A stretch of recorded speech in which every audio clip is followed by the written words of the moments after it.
Good morning, everybody. Stand to the Pledge of Allegiance.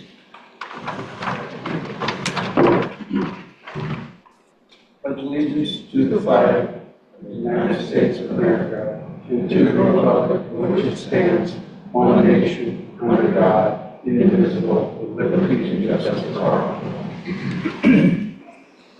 Kevin, want to take the roll? Taking the roll, three of the board members are present, Mr. Baird, Mr. McNamee, and Mr. Kitch. Dan Truckee is on the phone, and Annalise is on the phone as well, and I believe we need to make a motion. Yeah, we need to make a motion to let the two absent board members participate through Zoom. Make it. I'll second it. All in favor? Aye. Aye. Aye. Okay. We go to approval of the agenda. Sure. Is there any, you guys need any changes to the agenda? I don't believe so. Motion to approve the agenda? Second? I'll second it. All in favor? All right. Aye. Okay. Mr. Chairman, Sir. this is Mr. Dorrell. I just wanted to also make sure the record reflects that I'm participating by Zoom this morning as well. Sorry, forgot that. That's fine. Yeah. And with that, I believe it takes us down to public comment, and we have arranged this morning to have a representative of the community policing section of the Sheriff's Department there, and as a courtesy to them, if we could allow them to go first this morning to update the community on some recent activity, and then we will we'll have other public comment following that. The floor is yours. Okay. Good morning, everybody. Thank you for having me today. Actually, I'm not with the community. Our lieutenant was asked to be here. She's out of town because she asked me yesterday if I could step in for her. Just going to do like a 10 or 15 minute little review of some of the crimes that we've been having to find out if you have any concerns that we need to be aware of and that to take back and relate to Lieutenant Whitaker. My name is Lieutenant Whitaker. I've been with the Franklin Sheriff's Office for 38 years. So the Franklin mentioned we're probably about 25 to 6 years. Excuse me. Could you come up here? We're trying to capture you on this. Oh, okay. This here. Okay. Thank you. I was trying not to block. I know.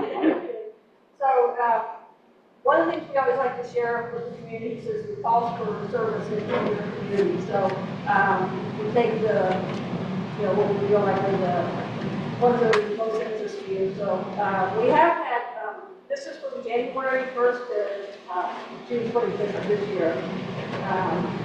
We had 340 extra patrols. That's the one where they logged when the deputies were coming in in areas where there has been crime or potential for crime. So this is probably for documents, things like that.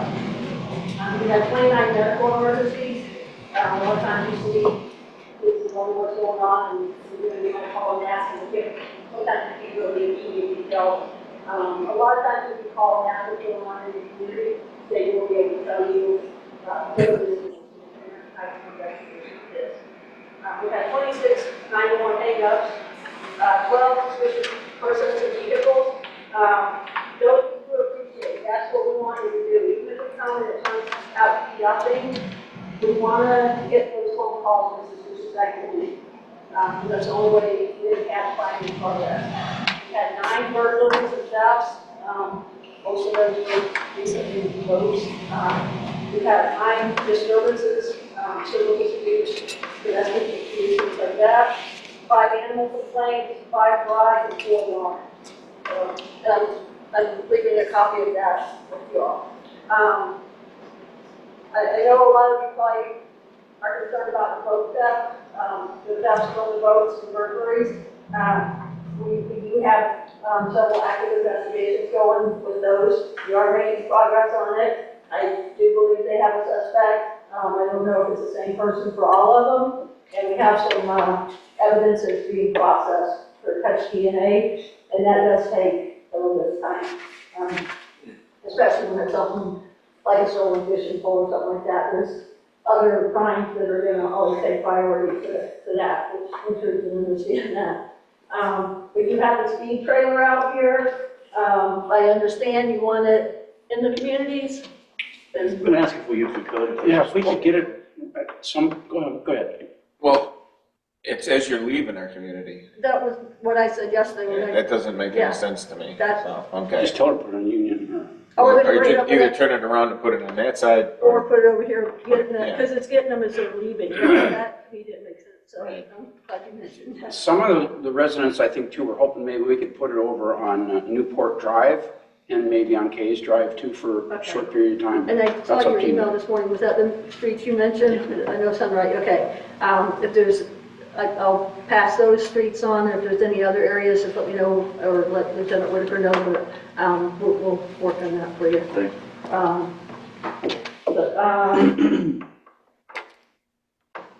This is just a brief, meeting today. We're very willing, if you have issues that you want us to work with you later on anything, in neighborhood watch, we can come to your homes and do security checks to let you know what you can do to your home to make it more secure. We understand some of the things we recommend, might go against, HOA rules. I now live in an HOA where I never did before, so I understand, like if we tell you put a light outside your house somewhere, you might not be able to do that. So if we make recommendations, not knowing that it's against your HOA, you need to take that into consideration. So, but we can't tell them to do it to take you home or business.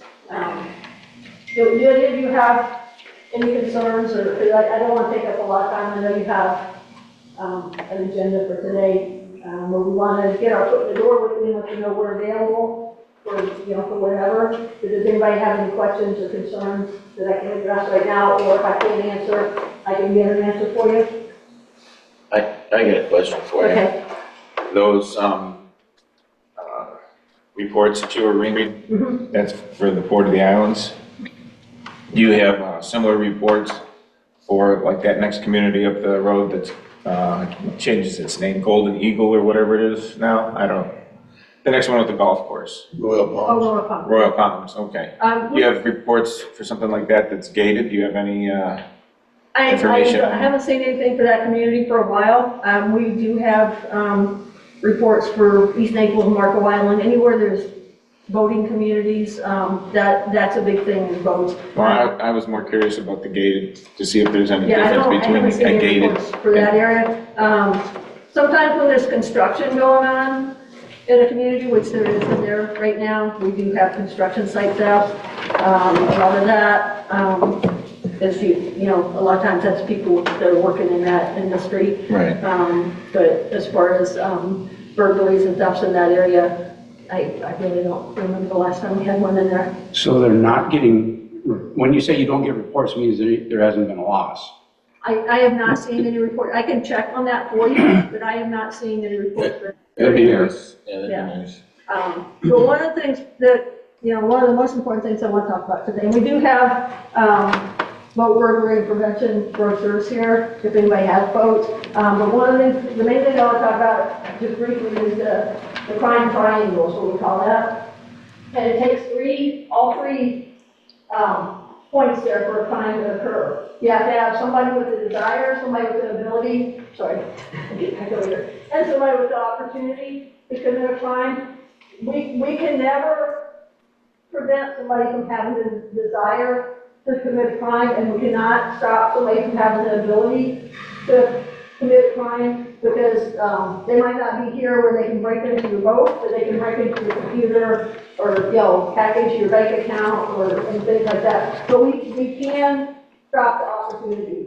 And I know it's a pain having to take everything off your boat when you're going fishing in the morning, and you don't want to have to load up all your fishing poles and your equipment and everything. But really, the only way we're going to prevent fishing equipment being stolen from your boat is to take it in. Same with items in your car.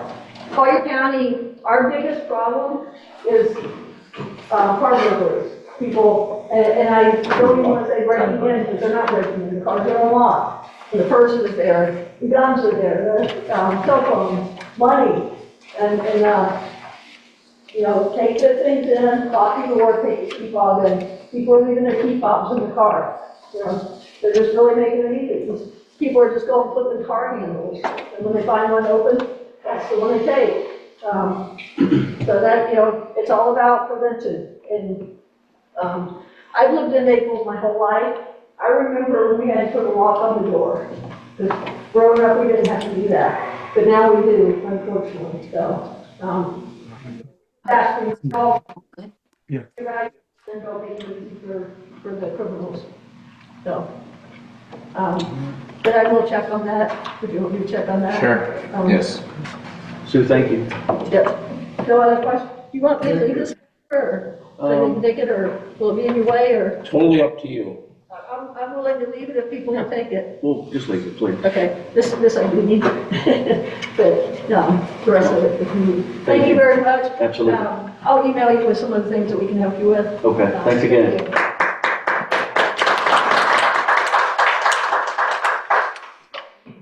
With that, Mr. Chairman, you can see if there are any other public comments pertaining to items not on the agenda today. I've got the list here. You got a list. Tom Wynn? Tom? Thomas Wynn? Nugent? Nugent? Oh, I don't know. Oh, okay, he owns the hotel. Yeah. And he's the one that I gave you that, he gave me that paper this morning requesting to find out about his ERCs. That's all he's here for. Oh, okay. So, Frank Lee?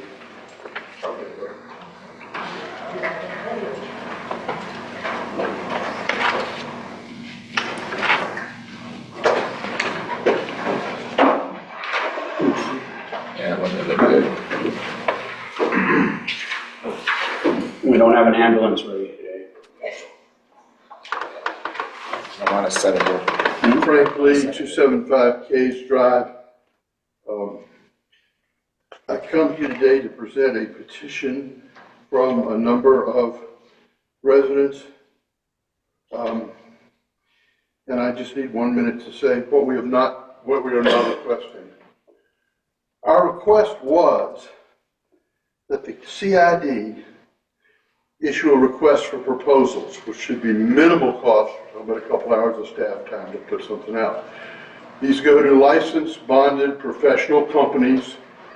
The Sheriff's Department will certainly help in looking at the RFP and all that. They'd agree to do that, I'm sure. And we say to those companies, one, what is your take on our problem here, our crime problem? Number two, what solutions do you recommend? And number three, for the CID, then to look at all that information, discuss it with the community, and in a business-like, cooperative, positive manner, try to make some decisions. We are not coming here today, and I want to make this very clear, we are not coming here today to ask for gates or lights or special curbs or lighting on any particular place or any sub-item of all this. No matter if we feel the discussion of that at this point, we've done that for years. I know what Russ thinks, he knows what I think. We've been over 24 times. We all know, everybody in this room. So I'm saying let's try something different. Let's have the CID appropriately take action to try and take a look at this problem. I have copies here.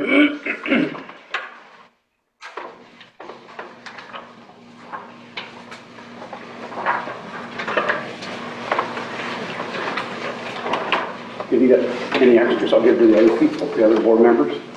Or we got enough here. Oh, never mind, I probably got enough here. And then again, the last thing, it is important that the approach we are requesting is not adversarial, it is not confrontational. This is the place where we come as a community to say we have some community concerns. We can agree to disagree. It is only by finding that kind of cooperation and that kind of credibility and professionalism that I think we will find our best way forward. And I thank everyone, including all the people that said, hey, I've already got an idea. I think we ought to have flamingos or something. Good for you. Good for everybody that put out an idea. But let's organized and professionally. Thank you very much. I'll be happy to answer any questions if you have them. You're gonna keep that other part till the end? Pardon? Gonna keep that other part until the end, okay. Anyone have any questions for Frank while he's here? Ron Westerman is the last speaker. All right, I'm just gonna reserve some Okay. time for this meeting. till the end maybe, all right. Before we get going, I got one public Go. comment too. That, you know the way we record our meetings and everything, right? When we ask the manager to get things done and whatnot, from now on, at the end of the meeting, I want a review of everything that we've asked for, whether it be utilities or landscaping or roads or anything. I want a list and a dated list that's added to the end of the meeting, so that it's there for the next meeting when we start and we can see what's accomplished. Because we never keep track and we never seem to get anything done. I mean, I asked for a year ago for the marina area to have that area fixed so that it's not flooding in front of the fire hall and marina, and it's still there. So nothing happened in a year. So from now on, every time we ask you to do something, I need a list at the end of the, in the back. So it's a to-do list, it's a honey to-do list, and then we'll see what we accomplish by the next week. So everybody's accountable, and I want it dated. So if something's on there for 6 months to a year, we're gonna have to address those things. You follow me? Yeah, and let me elaborate on that a little bit too. All those binders over there, this binder here, are all minutes of the meetings from Port of the Islands since the day it started. The last week, I've been going over the last 5 years of minutes to reacquaint myself with everything that's been going on. And one of the things that I see reoccurring in here over and over is that we ask from things from especially our law office and our engineering firms, and every month it gets pushed off another month, another month, another month. And I would say the vast majority of the things that we've asked for, we don't get. So I'm in agreement, and so that, and I remember at one time I was going through minutes during the meetings here and pulling out and saying, did you do that? Did you do that? I quit doing that, but maybe your approach would work better. I hate meetings that don't get anything done. I complain about it at work and for my whole life, and Very good. I think this might help. Anybody, any other comments or close? Is that Linda doable? Fernandez wanted to speak on the agenda. Sure. Good morning. If you want to. Wait a minute. What did we decide on this? Are you guys gonna be able to do that? So of any action item that the board asks for, we'll just make a note of it, date it, and then Put it at the end of it, the notes? report on it the next time. No. I want it at the end of each meeting. I want you to reiterate everything that we, Oh, repeat it back. yeah, and then it's at the end, then it's the end of the notes. It's the last thing we talk about. So that when we come next week, we can see what got accomplished. Or next month. Absolutely. Okay? Perfect. All right, Linda, you're up. Good morning. My name is Linda Fernandez, and I'm from 242 Newport Drive. And I've recently posted 3 different posts about some questions I have about our community. And I've gotten feedback, and one of my questions that I have is, and this is all on Nextdoor, and you're talking about Nextdoor later in the meeting. One of the questions that I'm accused of is misinformation. And I, would like to know what misinformation that I am posting. Okay, that's. Can we put this off to the end when we're talking about Nextdoor? Could we do that, please? Well, I am only here for a short period of time because I have to go to work. So that's why I wanted to. And it says that you can speak if it's something that's on the agenda. Okay. All right, but we have some people who would like to respond to that too, and we don't have time to do it at the beginning of the meeting, to tell you where your misinformation has come from. Okay. So I'll go to my next question, because every time I post, not every time, but I've asked a couple times what misinformation, and no one has answered that question. The next thing I wanted to ask is, and it was in last months or the last minutes that you're going to be approving is all about the Stella Maris North drainage. And I went through, just like you did, I went through all of the postings of the different amended meetings. And I posted exactly what meeting I found the information on, what the date was, and what section. And it's on next door, but I can repeat it if you'd like. I'm not sure how detailed you want me to go into, but I'd like to know what is your conclusion and what's your decision going to be about the drainage problem and the responsibility of Stella Maris North. Well, Okay. I do the drainage. Okay, I'd I'm like in charge of drainage. Steve, I'm sorry, go ahead then. we've never agreed to take the Stella Maris drainage over.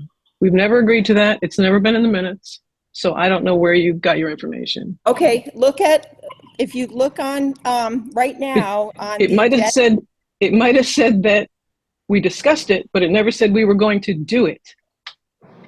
Well, in there, and I don't like to point out names, but when in the minutes, if you look at right now what's posted, the minutes that I guess they're going to be amended, it states that Steve is looking into that it was never resolved and that the intention of the CID board was to take over the drainage. And if you look at minutes That was from the old board. no, that it's from the last meeting. No, where it said the intention was to take over the drainage. I believe that was the old board, not Right, this one. referring to that. So I went back and I looked at minutes from May 14th, May of 2021, May 16th, and June 11th. And it all says that the CID is not taking over the drainage. Even the attorney commented and the engineer. So I don't know. So what's your issue? Well, okay, give me a second because I didn't know I was going to have to. No, I mean, what is, Well, I don't what are you think we should be asking? taking it over. I'm asking, Steve says he's going to go look back at that and decide what the CID is going to do. And Okay. I'm just, All and right, I but don't, nobody made it, there's no decisions made on it. So why are you posting it? I don't understand. because If you it have was, a question, you should come to the CID meeting and ask your question. and that's what I'm Lisa. doing right now. Excuse me, let me fill you in on where your misinformation is. Yes, there was a meeting done back in May 14th of 21 that talked about taking over the drainage of Stella Maris North, and in fact, the engineer at that time suggested that we didn't do it, okay? That's where you got your information from. It was accurate. But now move on to month 4/1/22, and it states in here, Sam Lashir also wondered what progress staff has made in taking over all the stormwater systems so that it can be standard maintenance in the whole community. Engineer Schmidt will look at the cost and present it at the next meeting, okay? There's one. Then you go to the 15th.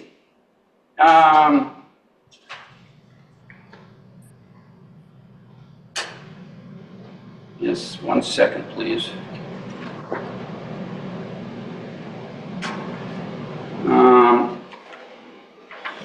Dan Truckee and Frank Lee were wondering about the roads and the drainage, and it talks about that the board decided to come up with a cost for paving and storm drainage by the next meeting, right?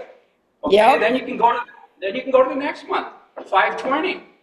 Same thing. It goes over and over. This was all said and done. So yeah, there was one time when the engineer said not to do it, but there was subsequent meetings after that where the old board was saying that they wanted to take over not only Stella Maris North, but every system in here that isn't being taken care of equally across the board. So when you put that in next door, that's your misinformation. Okay, look at June 11th of 2021. And in there, it Here talks again, about, we're up to 22. That's where it's at. 21 Let's move forward. was farther This- back than 20. Okay, yeah, you're right. We're not going to make a picture of this. excuse I me, think but we should just move forward and not rehash and post things on next door. If you want information, come to the board. Okay, well, I'm coming to the board right now, and this issue has been brought up to 3 different boards, and every time the last 2 boards, it was decided that it wasn't the CID's responsibility. And so that, I'm going to move on to a second subject. The second one I have for you is the last 2 meetings were canceled because you had the continuation meeting and then last week, the regular meeting. And I'm just asking why it can't be put on next door explaining the meeting's canceled. It's like a public service announcement. Someone puts on there that when the meeting's going to be and the agenda and everything. You can disable comments, so there's no discussion. It's just you're letting us know what's happening. And that's my question when I say that part right there is what the lack of communication raises the question. That was an anomaly. That happened one time in my It's- 3 years on the board. Okay, it happened And we're last not- And you're week. right. It happened. We canceled the Right. meeting at the meeting because Okay. And as a board, we're not going to do our business on next door. Just not gonna happen. Okay, And so some of the old board members that are on next door now suggesting that's exactly what we should do. I can give you the minutes of the meetings where they instructed the rest of the community when they were on the board that they didn't feel it was proper at that time either. So there again, more misinformation. That's not misinformation. I just, I have one comment. Move on. People who post on Nextdoor, they know that the board is not going to respond. They know that we can't respond. It's like getting sucker punched. You can post whatever you want, whether it's true or false, and nobody from the board can respond either way. So Okay, if you I want have one information, come to the board or call one of us. I'll be happy to answer anything that you ask and give you the facts. Okay, and- People who sit on their couch or a bar stool and get their information and then post it on Nextdoor, it's ridiculous. It's just Okay. ridiculous. My next question is, could you explain to me why we're changing or why you've changed the non-ad valorem system with paying for the water sewer system? And why is that happening? It's going from a tax to a bill. And you say it's for consumption. Right now, the way it's set up, you get your water bill and whatever amount of water you Okay, that's enough. That's, you know what? I'm not going to explain that again. We've explained that at 5 meetings. Go back and watch the meetings. Can I respond to that? Just, It's fair. The system is fair. Why should people pay a tax to run a water plant when the rest of the free world, everybody pays for usage, and that's how you run your plant. So why would we do it any different than the rest of the world? all we heard from wait a minute, Linda, all we heard from the community was they wanted the county to take over the water treatment plant. We've heard some people want it, some people don't. The county cannot take over the water treatment plant unless we go to the same billing system that the rest of the county uses, which is not through a tax. So that's why we're It's a looking fair at, system. It's a fair system. yes, Well- and if you don't want us to do that, then you don't want the county to ever take over our facility. Is that what you're saying? I'm saying that we are so far out and we're surrounded by land that can't be developed that there's no way they're ever going to take it. And let me just make one Not true. point. Up Well, north. that's your opinion. if You need to run for the That's my board. opinion. You need to And- run for the board, Linda. I'll Make a direct, decision. you asked me a question, I'm answering it. And the second Well- part is, when you have, up north, you get a water bill each month, and in there is Ma'am, you're way over time here. We have to move this meeting on. Okay. If you'd like to talk at You the ask meeting, we people can to probably come try to the again. meeting and speak, and you don't let them speak. You have 3 minutes. Yeah, if I may, we typically allow 3 minutes for public comments on items that are not on the agenda.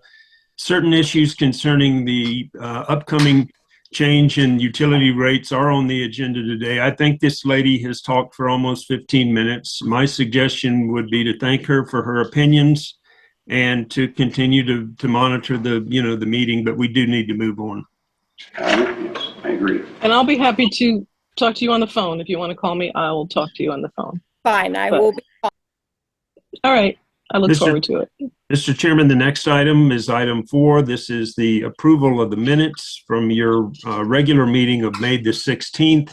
That meeting was recessed and not adjourned, but did not reconvene, and the minutes properly reflect that on their final page. But I'll need a motion and a second for you to approve or amend those minutes. I make a motion that we accept the minutes as presented. I'll second it. All in favor? Aye. Aye. Item 5 today is our monthly utility operations report, and I'll ask either Matt or Mitch, whoever is there, to come and present that. Morning, Matt with Florida Utility Solutions. Our operations at the facility throughout the month were in accordance with contract and regulatory requirements. All wastewater plant requirements were met and all water distribution requirements were met. Reuse system is functioning well. The station on the canal is still on 2 pumps. Last month we received and treated 1.68 million gallons of wastewater. We produced 3 million gallons of potable water and distributed 11.5 million gallons of reuse water. Can I ask you a quick question there? Yep. It sounds to me like we are producing twice as much water as we're reclaiming then? Correct. Okay. It's close, yeah. So you suppose that's going into pools and? The majority of it's All the- flushing. Oh. To keep the chlorine residual. Okay, that makes Yeah. sense. That many gallons, huh? Yeah, Okay. especially when nobody's here. Okay, If people are here, we don't have to flush as much to maintain the residual because there's more flow through Sure. the pipeline. But when nobody's here, we really have to, the operators go out to each remote location, like into Newport, into Case, and they flush Sure. until they get the residual that we're looking for. okay, that makes sense. Yep. Thank you. No problem. And yeah, pools and like Yeah. the boat docks Yeah, doesn't come yeah. back, things like that, yeah.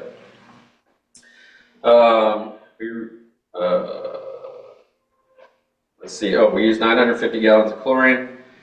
We inspected all the pump stations, as in the lift stations.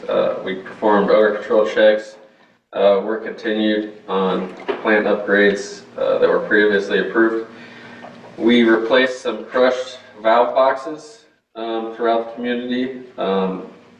We finished the installation of the disc filter and it's online now, so it's been running continuously since I think the 15th of last month. So everything's looking good over there. It's working really well. I like it because it gives us redundancy. We have 2 filters now instead of 1, which is great in our business. We flushed hydrants. We repaired one of the garage doors that broke down on us. And we had all of the meters, water and wastewater at the plant calibrated as far as our annual calibrations go. We had 0 accidents or OSHA recordable incidents, and we conducted all of our safety training, and that's it. Pretty. Anybody have any questions? Once again, great job. Thanks. Keep it up. Appreciate it. Mr. Chairman, the next item today, and thank you, Matt, is item number 6. This is the manager's report. Item A today is to provide the board and the community with the schedule for the remainder of the summer and all of the necessary steps that relate to a change in the utility rate structure. I believe that Ms. Brakefield has passed out both the notices of the proposed rule amendment and a separate notice for the adoption of the revised utility rates. And so let me just sort of provide an outline here, and then I'll ask Ms. Brakefield if she has any additional comments. And then specifically, I would like to hear the board's input and any matters pertaining to the process related to the ERC transfer that is currently embedded within the rules. So moving forward, there will be a total of 3 notices that will be noticed in the legal notice section of the newspaper, also associated with our website. There will be a notice of rule development. There will be a second notice of rule making and public hearing that will coincide with the final budget adoption now being recommended for your August meeting on August the 15th. In advance, at next month's meeting, we are going to schedule a workshop at the beginning of the meeting in order to review the proposed rule amendment at the workshop, and then have an action item as part of the July meeting associated with that. There will then be a third notice of rate change that will be incorporated into the bill that residents receive on August the 29th. And so there will certainly be a lot of notice of the proposed upcoming change in the rate structure. The actual rates will be formally adopted at your meeting on September the 19th, following both the workshop and the public hearing, and the rates will take effect approximately 2 weeks later on October the 1st to coincide with the new fiscal year. So those are the process related steps moving forward. I'm not there this morning, obviously, and so Lenore, can you just outline what documents specifically have been distributed there this morning for the notices, as I mentioned? Yes, so I gave each of you 3 different documents. The first document is the Notice of Rule Development by Port of the Islands Community Improvement District. It is a 1-page document. The second document that we handed out is the Notice of Rulemaking and Public Hearing of Port of the Islands Community Improvement District to consider and adopt amendments to the rules of the Port of the Islands. That is a two-page document.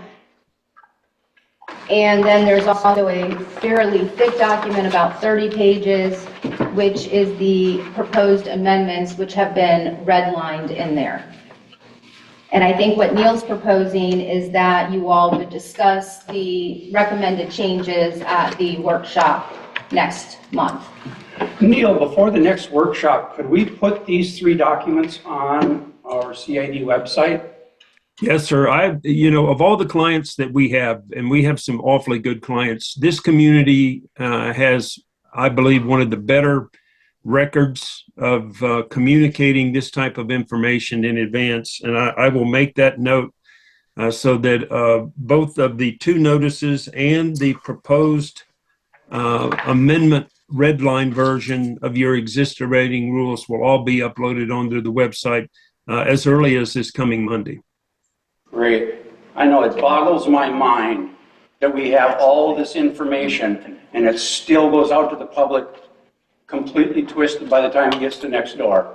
It's just, nobody looks at it. I understand, and it is both tedious, but I think because of the nature of what we're doing here, the board has been involved with this now for going back to last fiscal year. You hired probably the most preeminent utility rate firm in the state, and we've already had 2 workshops. We had one last summer. We had a second one during peak season. We're going to have a third workshop, and they're going to have the benefit of getting 2 separate notices on the website and the newspaper in advance of final adoption that is currently contemplated for your September meeting. If I can, I know that while we are primarily focused on rates, I think we ought to have a separate discussion at whatever level is appropriate as part of the attorney's report today as to what, if any, legal analysis or review concerning the ERC capacity transfer process that is also embedded within your rule. And I think we perhaps ought to have that discussion as part of the co-counsel item that is item 8A today. Are there any questions on the schedule for the next 3 months related to the new utility rate structure? I don't have any questions. But I'm intending. what I would like to say, I'm what I would like intending. to say- Go ahead. I just wanted to say, we didn't actually answer Linda's question about why we didn't have the last 2 meetings. And I want to get that in there because she asked it. And the first one, we ended up having not 3 board members here. It was a spur of the moment thing, and we didn't have any way to go around it. The whole place was set up, the whole 9 yards was done. The last meeting, we failed to get a 7-day notice with the agenda on it, and that state statute require us to do that. When we didn't have the 7-day notice, we only had 5. Instead of risking the fact that we might be in violation, we changed it to today. Nothing nefarious about it. No, and frankly, that was my fault. We've been in business for 25 years. There was a 7-day notice that appeared in the newspaper in accordance with the statute. A different statute has a requirement that that same notice be uploaded to the website, and it was not done within 7 days. It was done in 5 days. And to the chairman's point, in an abundance of caution, we felt it would be better so as not to proceed with that sort of deficiency, and it won't happen again. I appreciate you taking responsibility for that. Thank you. If there are no other discussions concerning the schedule for the next 3 months, item B today is a separate utility item. Kevin, I might need your help on this. We're in the process of soliciting bids for the replacement of your raw water main that runs to the well field that was damaged as a result of Hurricane Ian. And Kevin, do we have anything separately that was passed out in that regard, or can either you or Mr. Truckee provide an overview as to what the probable cost or what the actual bids are projected to be? I'll be glad to answer that. So through our engineer, we put together a very good bid to go out for replacing the raw water main that connects the wells to the utility and provides water. The engineer's estimate is around 1.4 million, and it's something that FEMA is requesting. They want to see actual numbers from us, so this is going to be an important piece. We're expecting to get some information in hand in the next 60 to 90 days, and we'll as we get that, we'll be happy to share that, obviously, with the board and with everyone. And I believe the intent here, and this is what I would call a condition precedent, and Mr. Truckee has worked tirelessly to get this grant. This particular capital project is dependent on a grant from FEMA, a mitigation grant. And FEMA has some of their own estimates that frankly are, we believe, grossly deficient. And so in order to complete the grant process, they actually want to see some bids. And so that's my understanding for the reason that we're taking sealed bids for the project. Dan, would you want to add anything to that? Oh, you actually did quite well with that. We have been going after FEMA now for more than 2 years over this. They did push the project out a couple times and said that there were different things that we didn't meet. We're back in there again, stronger than ever. So it's looking good now. I guess resiliency and just to keep going back at them is paying off. And that's where we're at. I, for one, would really like to voice our our appreciation for how much work you two guys are doing. I mean, we couldn't ask for a better group, and then that consultant working with us too. This would have never happened without your commitment. Thank you. Thank you. Just a note, as long as we touch the grants, we have a $76,000 grant for some different things that we did after the hurricane. That has moved now into a pay situation where we are expecting to get a check for the $76,000 for that. The SCADA system, the control system for the plant, was pushed out a while back because of some weather stuff. They said that there was floodwaters that damaged the system instead of wind-driven rain. They have since pulled back on that after more study, and they actually did looked into it and found out that this area did not flood, and we had to provide data for that. They put it back in there, so that's another $89,000 now that is moving towards payment too. So one by one, the grants are starting to get paid. We were tied up for a while there with the reorganization of the government, and now they're back to paying grants again. So everything's moving forward, hopefully. Some of the big ones will come through in the near future. Thank you, Dan. Item C today is a report and can follow up. This is in the next tab in your agendas.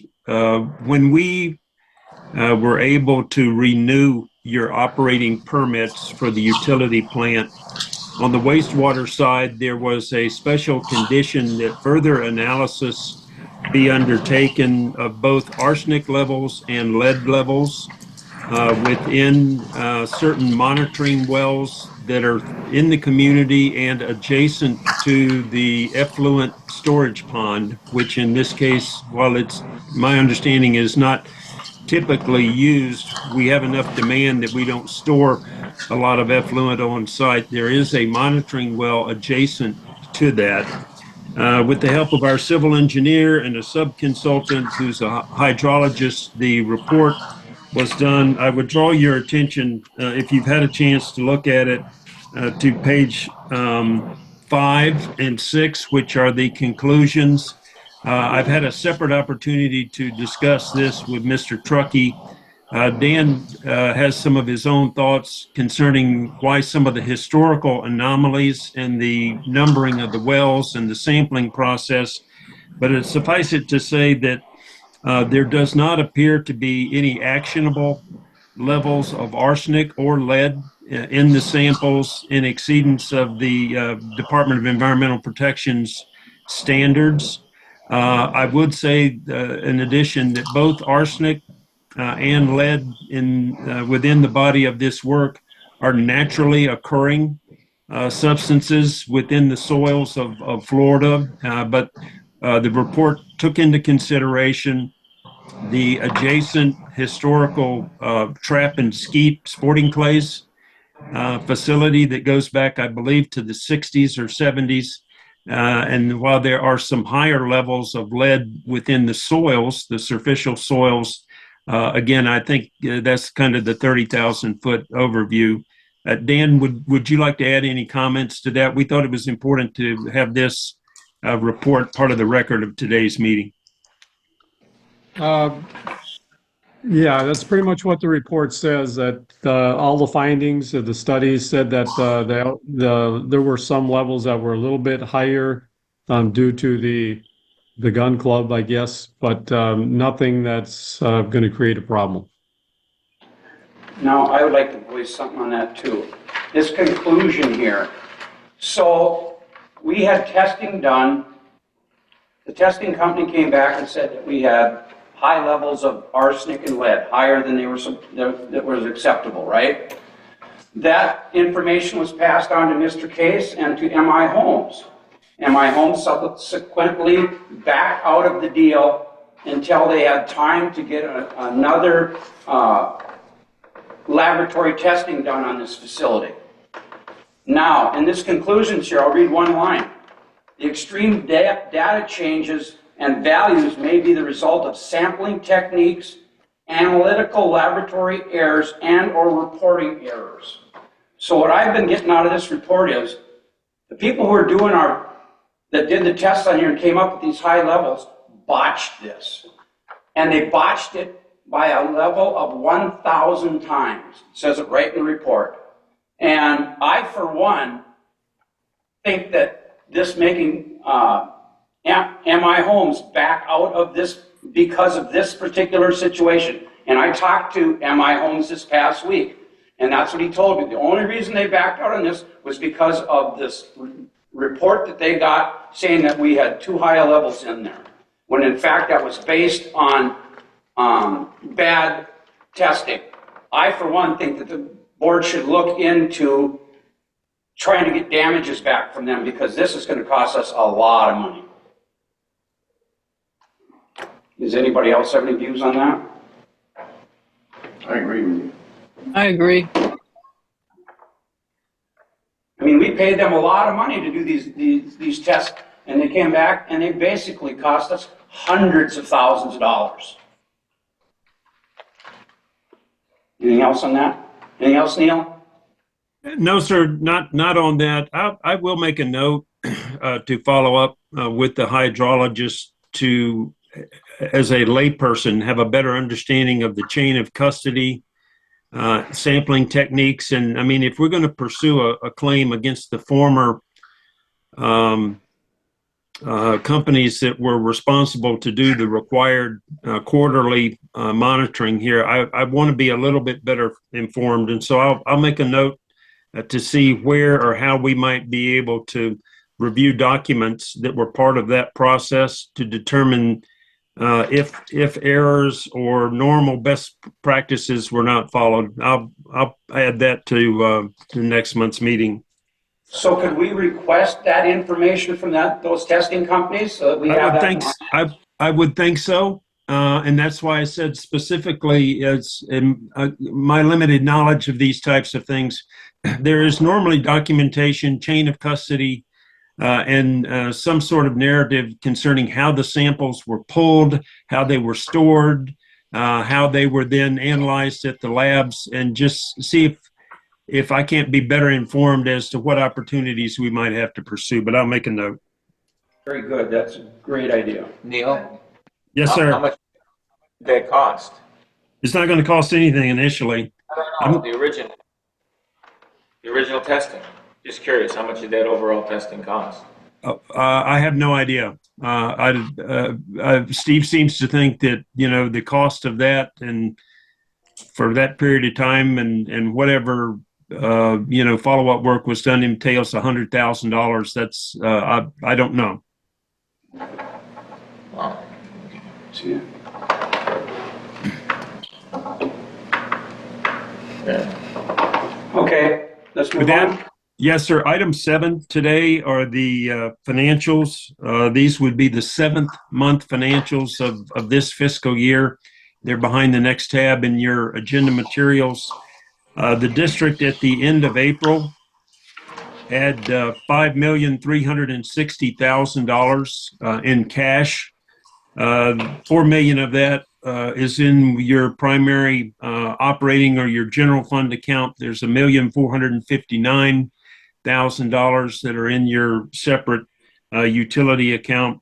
Additionally, the district has $7.8 million in fixed assets. Those are net of depreciation and primarily represent the value of your utility system and certain infrastructure, primarily roads, streetlights, and drainage. Total assets on hand, $13.3 million. I should say, just parenthetically here, as a staff, we have been working very hard within our accounting department to reduce receivables on the utility side. And I actually checked yesterday, the current receivables that are due the district for utility accounts is $10. And that's pretty astounding because at one time it was $60,000 for active accounts. And I just want to plug the work of our accounting staff in conjunction with the reports we get from our billing vendor. Really, really good news there. There were Pass 100 our thanks out to them, please. there were $119,000 in payables at the end of the month. If you look at the next page, this is the income statement. A couple of things. Most notably, the district received almost $13,000 in interest earnings on your accounts within the investments that we have as part of our bank services agreement. We're actually right at $90,000 in interest earnings year to date, slightly ahead of forecast. Special assessments, there were $49,735 that were paid in April.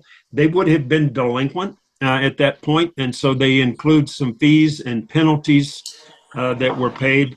I also took the time yesterday to check on our month-to-date payments that we've reported in June that will be reflected. We took in an additional $46,145 in May. Those are primarily certificates that would have been sold at the auction. Total year-to-date assessments are almost 90%. Which is really where I would want them to be. That does not include the discounts that people take for early payment, but I think some good news, certainly on the revenue side. Expenses, I've talked about this before.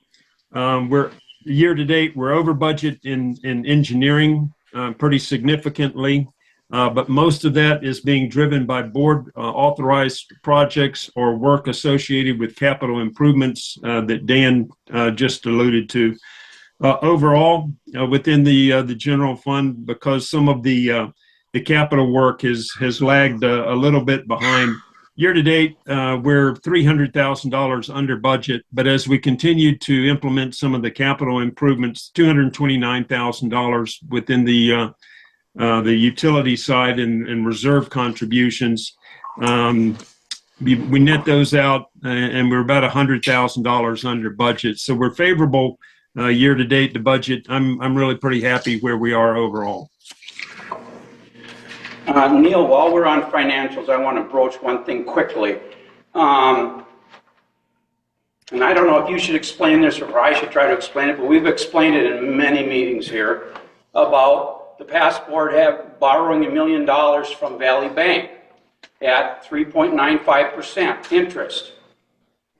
When we got on board, we decided to pay that back because we had way more than enough money sitting in our reserves, and a lot of the projects that we would have used that on, we couldn't get started on because of going through the FEMA things.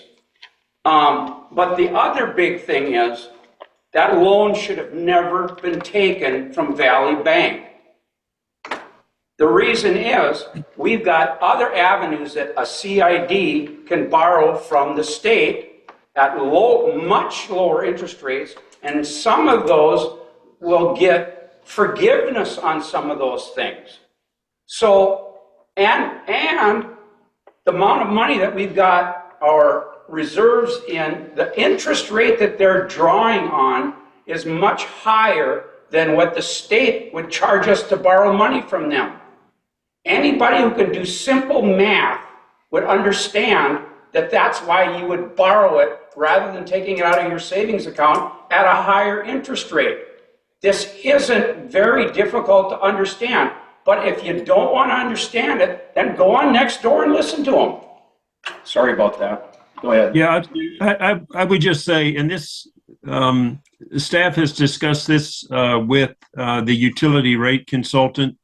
The program that the chairman is alluding to is the Florida Local Government Finance Program.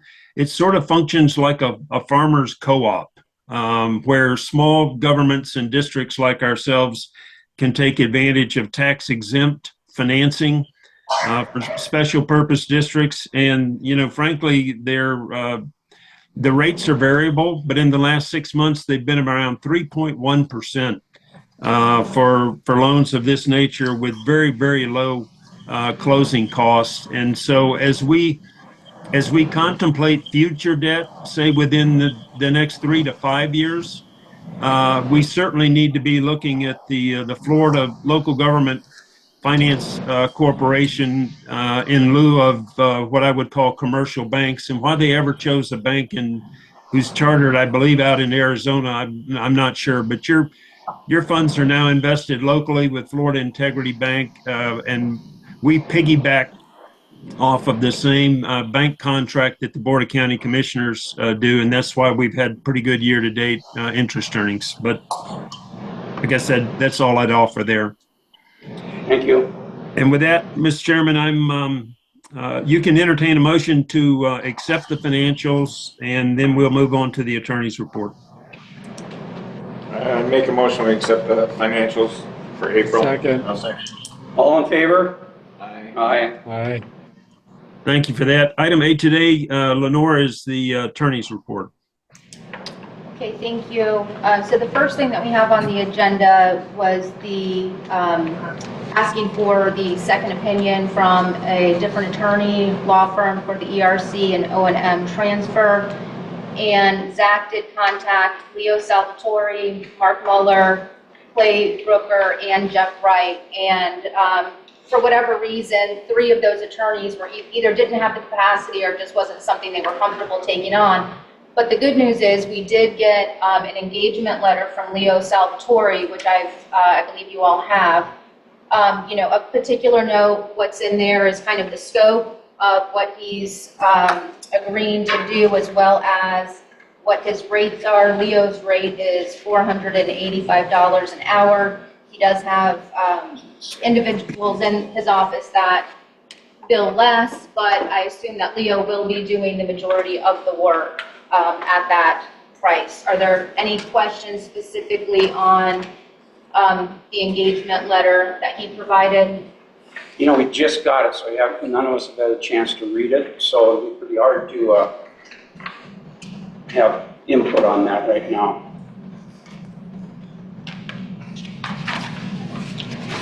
Did you give an estimate of how long he thought it was going to take? How many hours?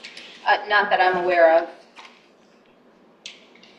And he probably wouldn't be able to tell you that until he gets into it anyway. I think that we just need to table this for now until the next meeting, well, so that we've all had a chance to read this, because it's big, 30 pages. Do you agree? Yeah. Do you agree? Dan? Yeah, that's fine. Dan? Lisa? Yes. Lisa? Okay. As Moving an on.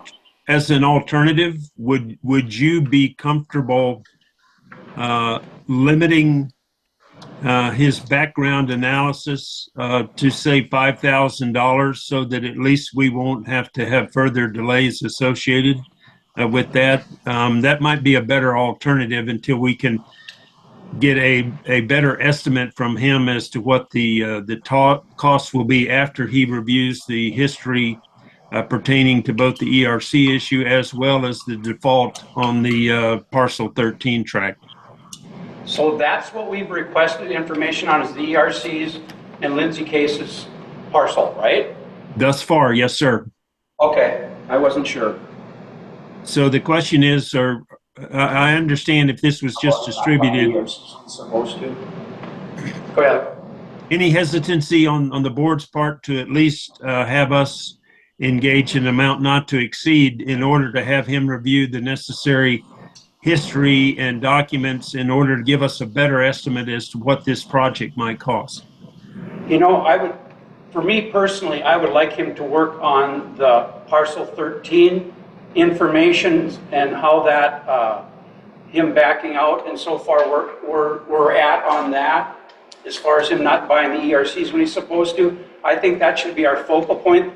The ERC thing is going to be much bigger and much more expensive if we have him do it, and I think that we should try to get through a lot of this on our own before we go to him with specific questions. Okay, I'm satisfied with that. If you want to then continue this until you're your July meeting in order to give the board an opportunity to review the engagement letter further, I have no problem with that. Well, I personally don't have a problem with us having to move forward on the contract that we had with Okay. Lindsay. Okay. What do you guys? I would like to have the review done because we need that information. You said a limit of $5,000 or something to get the review? 10 hours.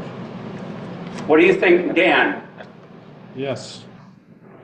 Do it? I think we should move ahead with the second opinion on the Lindsay case, parcel 13 agreement. Okay. And not Agreed. limited. Okay.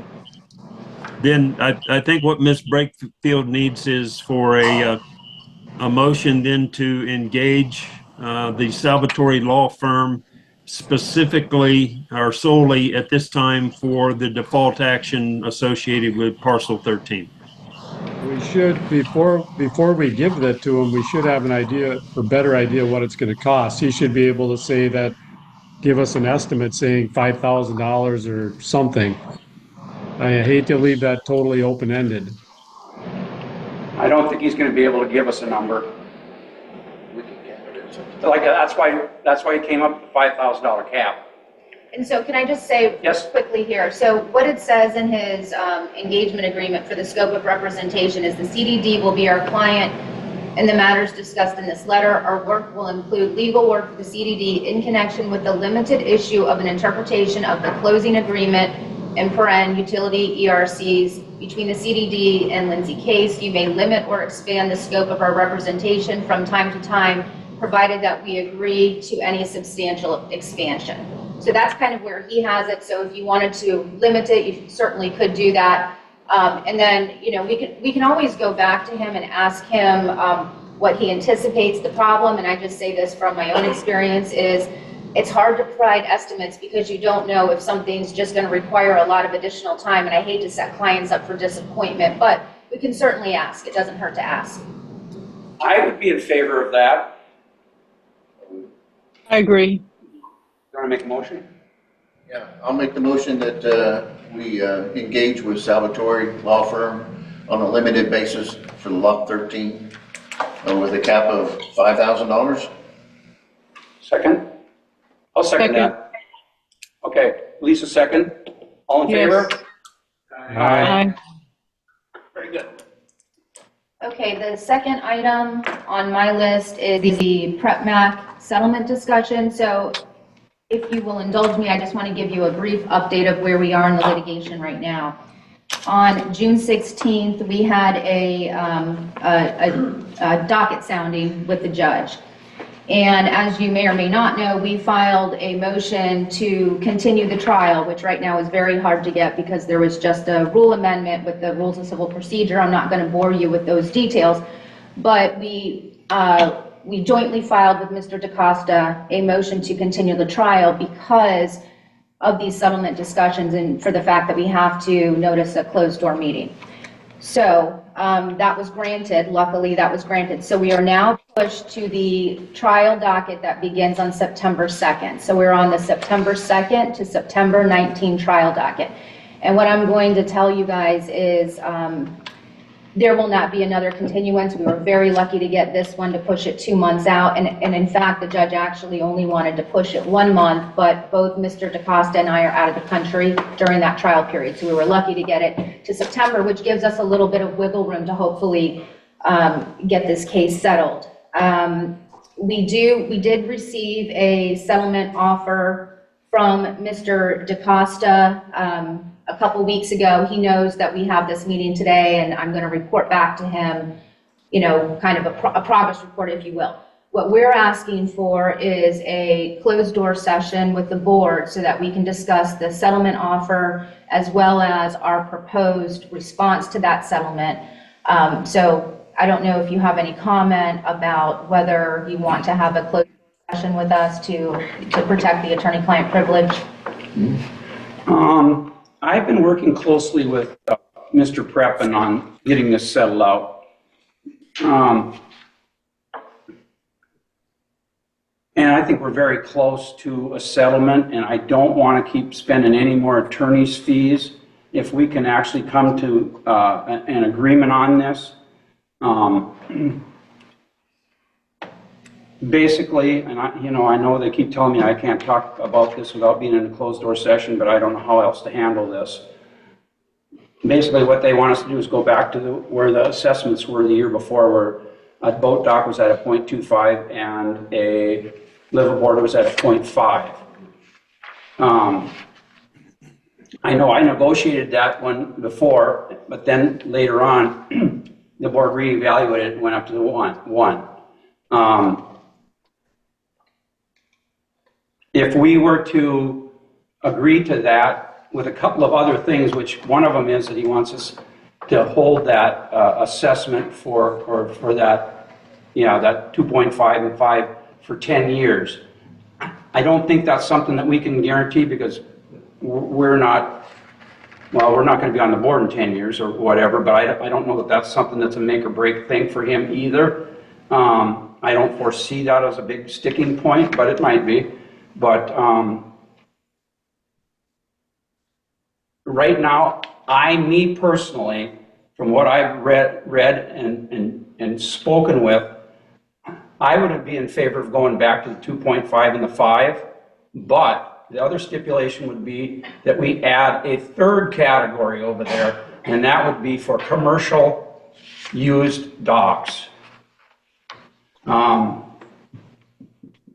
The commercial uses that are coming in there are they have a large impact, and they're being treated as though they're Residential. yeah, the same as everybody else. And I think that should be looked at. I mean, I haven't talked to any of you guys about it yet, but I have talked to, I believe I talked to Neil about it and whatever, but the people I've talked to about it seem to think that it's something that is an acceptable method of doing things. Dan, do you want to give an opinion? I can. I'm not in agreement to go back to 0.25 and 0.5. I don't think that that's fair to the rest of the people of the port. Boats, use the streets and use everything else pretty much in line with what everyone else uses. You got to remember, we're not talking about how much water you use, or we're talking about administration and landscaping and using the roads. I compare it to my condo just because I'm very familiar with that. It's an easy compare for me. I don't use the roads any more than a boat dock does. They have to drive in. They don't park on 41. We pay for all our own stormwater. That's not a big deal in the stormwater thing, a difference between the two. They say they don't have any stormwater. Well, we pay for our own, what we do have, and the rest of it, streets and things, the CID pays for just like it does for them. I think that there is a very close comparison to what they utilize on the general ledger as anyone else. So that is why that I was in favor of going to one with the boat docks. I think it squares everyone on the same playing field. So I would be at odds to go back to the 0.25 and 0.5. Annalise, could you give us your opinion? Well, we hired a professional to tell us what this should be, and I'm kind of leaning towards that, because why would we hire a professional and then not take his advice? Yes. I mean, I totally understand what you're saying, Dan, but I don't know. I kind of agree with Steve about going back.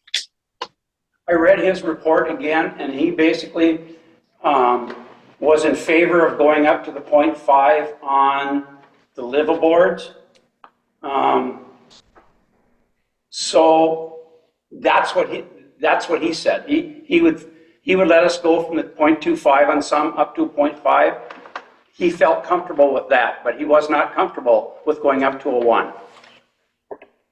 That's what, and of course, as a board, we get to decide whether we're going to listen to him or not. But we did pay him a lot of money to give us his opinion. And if we don't settle this and this goes to court, it's gonna hurt everybody. But, you know, we can't shy away from something that is right because of the threat of a lawsuit. That's not the way to govern. But is this the hill we want to die on? And how do you feel about it, Russ? I thought I already voted on this originally, We all have. the .25 and the .5. Okay. That's what I you was feel? always for that. I'm in agreement with Dan. Okay. Yeah. And I'm in agreement with the 0.25. So we basically have 3 who would be willing to move back and 2 that wouldn't. Now, Neil, tell us, where do we go from here? Well, before we go to Neil, I'd like to say something here. We just talked about our work group meetings and everything coming up to look at the ERCs and how they're going to be applied and all this kind of things that are going into the new changes. And this directly relates to that, how we're going to apply all this stuff. So if we were to table this, or you can talk to Mr. Preppin and maybe he can wait till we get through a couple of these meetings so we have a better idea what we're doing with everyone. I think that might be a better time to make that decision than right now. That's not a bad idea, Dan, but the problem with it is the meters on the 2 attorneys is running. She's going to have to continue to do work. Can I make a suggestion? Yes, absolutely. So, a couple things, and I completely understand wanting to limit the litigation expenses, and I think you're correct that what we need to do is to reach, if we can, a global agreement and end the litigation. So, here's what I'm going to tell you is we only have time for one more meeting before we go to trial. So we are kind of under the gun here to either settle or I have to start preparing for trial. And I'm going to tell you that our witness list has quite a few witnesses, and we're anticipating a 1 to 2 day trial, which is all day paying my fees, which you don't want to do. In addition, if we're unable to settle it, we are going to have to reschedule the continued deposition of Kevin, that we were able to cancel that with the idea of we think we can settle. So what I would suggest to you, because I do hear a lot of different ideas and thoughts, is to set a closed door session. And I know you don't want to pay for that, and I understand that, but I think it's the most cost-effective way because we can set aside 30 minutes or an hour, whatever you all need to really flesh out these issues and come up with a counteroffer that we can present to the other side and hopefully get this done. And you can do that at the same, on the same day that you have your next meeting or the workshop, whenever, I think that's August 15th, I believe. We could do it then. It's up to you though. You don't have to do it, but it might be, hearing that you all kind of have different ideas and thoughts on this, it might be a worthwhile process. Are you not going to be doing work on this between now and the next month? Here's what I'm going to tell you. I'm going to try my hardest not to. Okay. And what I will say to you is I am going to report back to, I told him I would call Mr. DaCosta today after this meeting when I had an idea of kind of what we were doing. If the thought is we really want to get this settled and we just want to have the closed door session to flesh out these issues, come to a conclusion, present it and get it done, that's what I'm going to tell him. And if I tell him that, I believe that he will be agreeable to not taking Kevin's deposition because he doesn't want to spend any more money on this either. Right. I think we all want to get this done, and I think we all can get it done. I just want to make sure that, one, if there's things that we want to discuss in a closed door, that you're able to do that. And if you guys don't want to do that and you kind of want to take a higher level approach at this meeting and give me some direction of what you want me to do, I'm fine with that too. But I agree that we need to limit the litigation expenses at this point. Thank you for that. I think that we're going to be able to settle this outside of courtroom. We're going to have some winners and we're going to have some losers because we don't all agree. But unfortunately, that's how this works, right? It's not a personal thing. It's just what we think. And let me correct myself. Actually, it would be at the July meeting, not the August meeting, where we would do the closed door. That way, we have plenty of time to get it done. Absolutely. Before the trial docket. So we probably have it just before the meeting? Typically, so the way that it works is we have to start a regular meeting, then we go closed door, and then we open it up. So typically, the way, I guess you could really do it either way. You could do the meeting after or before. It would be up to you. So we could start the meeting earlier say 8:30, start the meeting, but then tell the people that they don't need to come until 9:30, because I don't want to waste their time standing outside here for an hour waiting for us to get our stuff done. Sure, and yes, it would be advertised as a closed door session, so we have to start in a general meeting, which would be just to give our openings, that is required by Florida statute, Right. then we go into closed door, so yes, essentially that would, yes. I would be in favor of that. Yeah. Okay. Yeah, I would suggest that we then move the meeting back until 9. That'll give us staff time, and I think 30 minutes for the closed door, given the limited issues here. And then we would reconvene and open the public meeting close to our normal time is 9:30, if that sounds okay. Is this because you're having trouble getting up? No. Just, The traffic. Okay, if you think you can do it in half an hour, I don't have a problem with that. And realistically, we should be able to do it in half an hour. Okay, I agree. Steve, what's the plan? I just want to make sure. 9 o'clock at the next meeting instead of 9:30. Okay. July. I can't get into the space until 8, Okay? okay? And I need to be able to set up before you actually go back into general. Tell you what, I'll come and help you. Does it take more than an hour? No. Okay. It doesn't, Oh, but yeah. the point is I Okay. just want to make sure that we get. Yep. All right. I can get you Oh, in. we should ask, is the building available then? Well, of course, it's the third Friday, right? Well, again, the alarm system goes off at 8 o'clock, so you can get in before 8 o'clock if you need to. Okay, thanks. All right, perfect. So do we need to make a motion on that, or that's what we're gonna do? Neil? Lenore, we don't need a specific motion to advertise a closed door meeting, do we? No, not necessarily, no, no. No, Okay. I've made that as one of Mr. Kish's action items for us to do. Lenore, I would ask if you would provide us with the closed door notice, unless y'all, typically, I think y'all actually draft that. If you'll draft it and then coordinate with us to get it placed with the newspaper for a 9 a.m. 9 a.m., got it. All good. Engineers report? Wait, I have one more thing. Oh. This is a good one too. You're going to be excited about this one. So I have, and I'm going to give this to Kevin. This is a check for $50,000, which is from South Florida Water Management District. So that's for the district. I just need Kevin's signature. Where'd that But come from? I mean, reason why. Huh?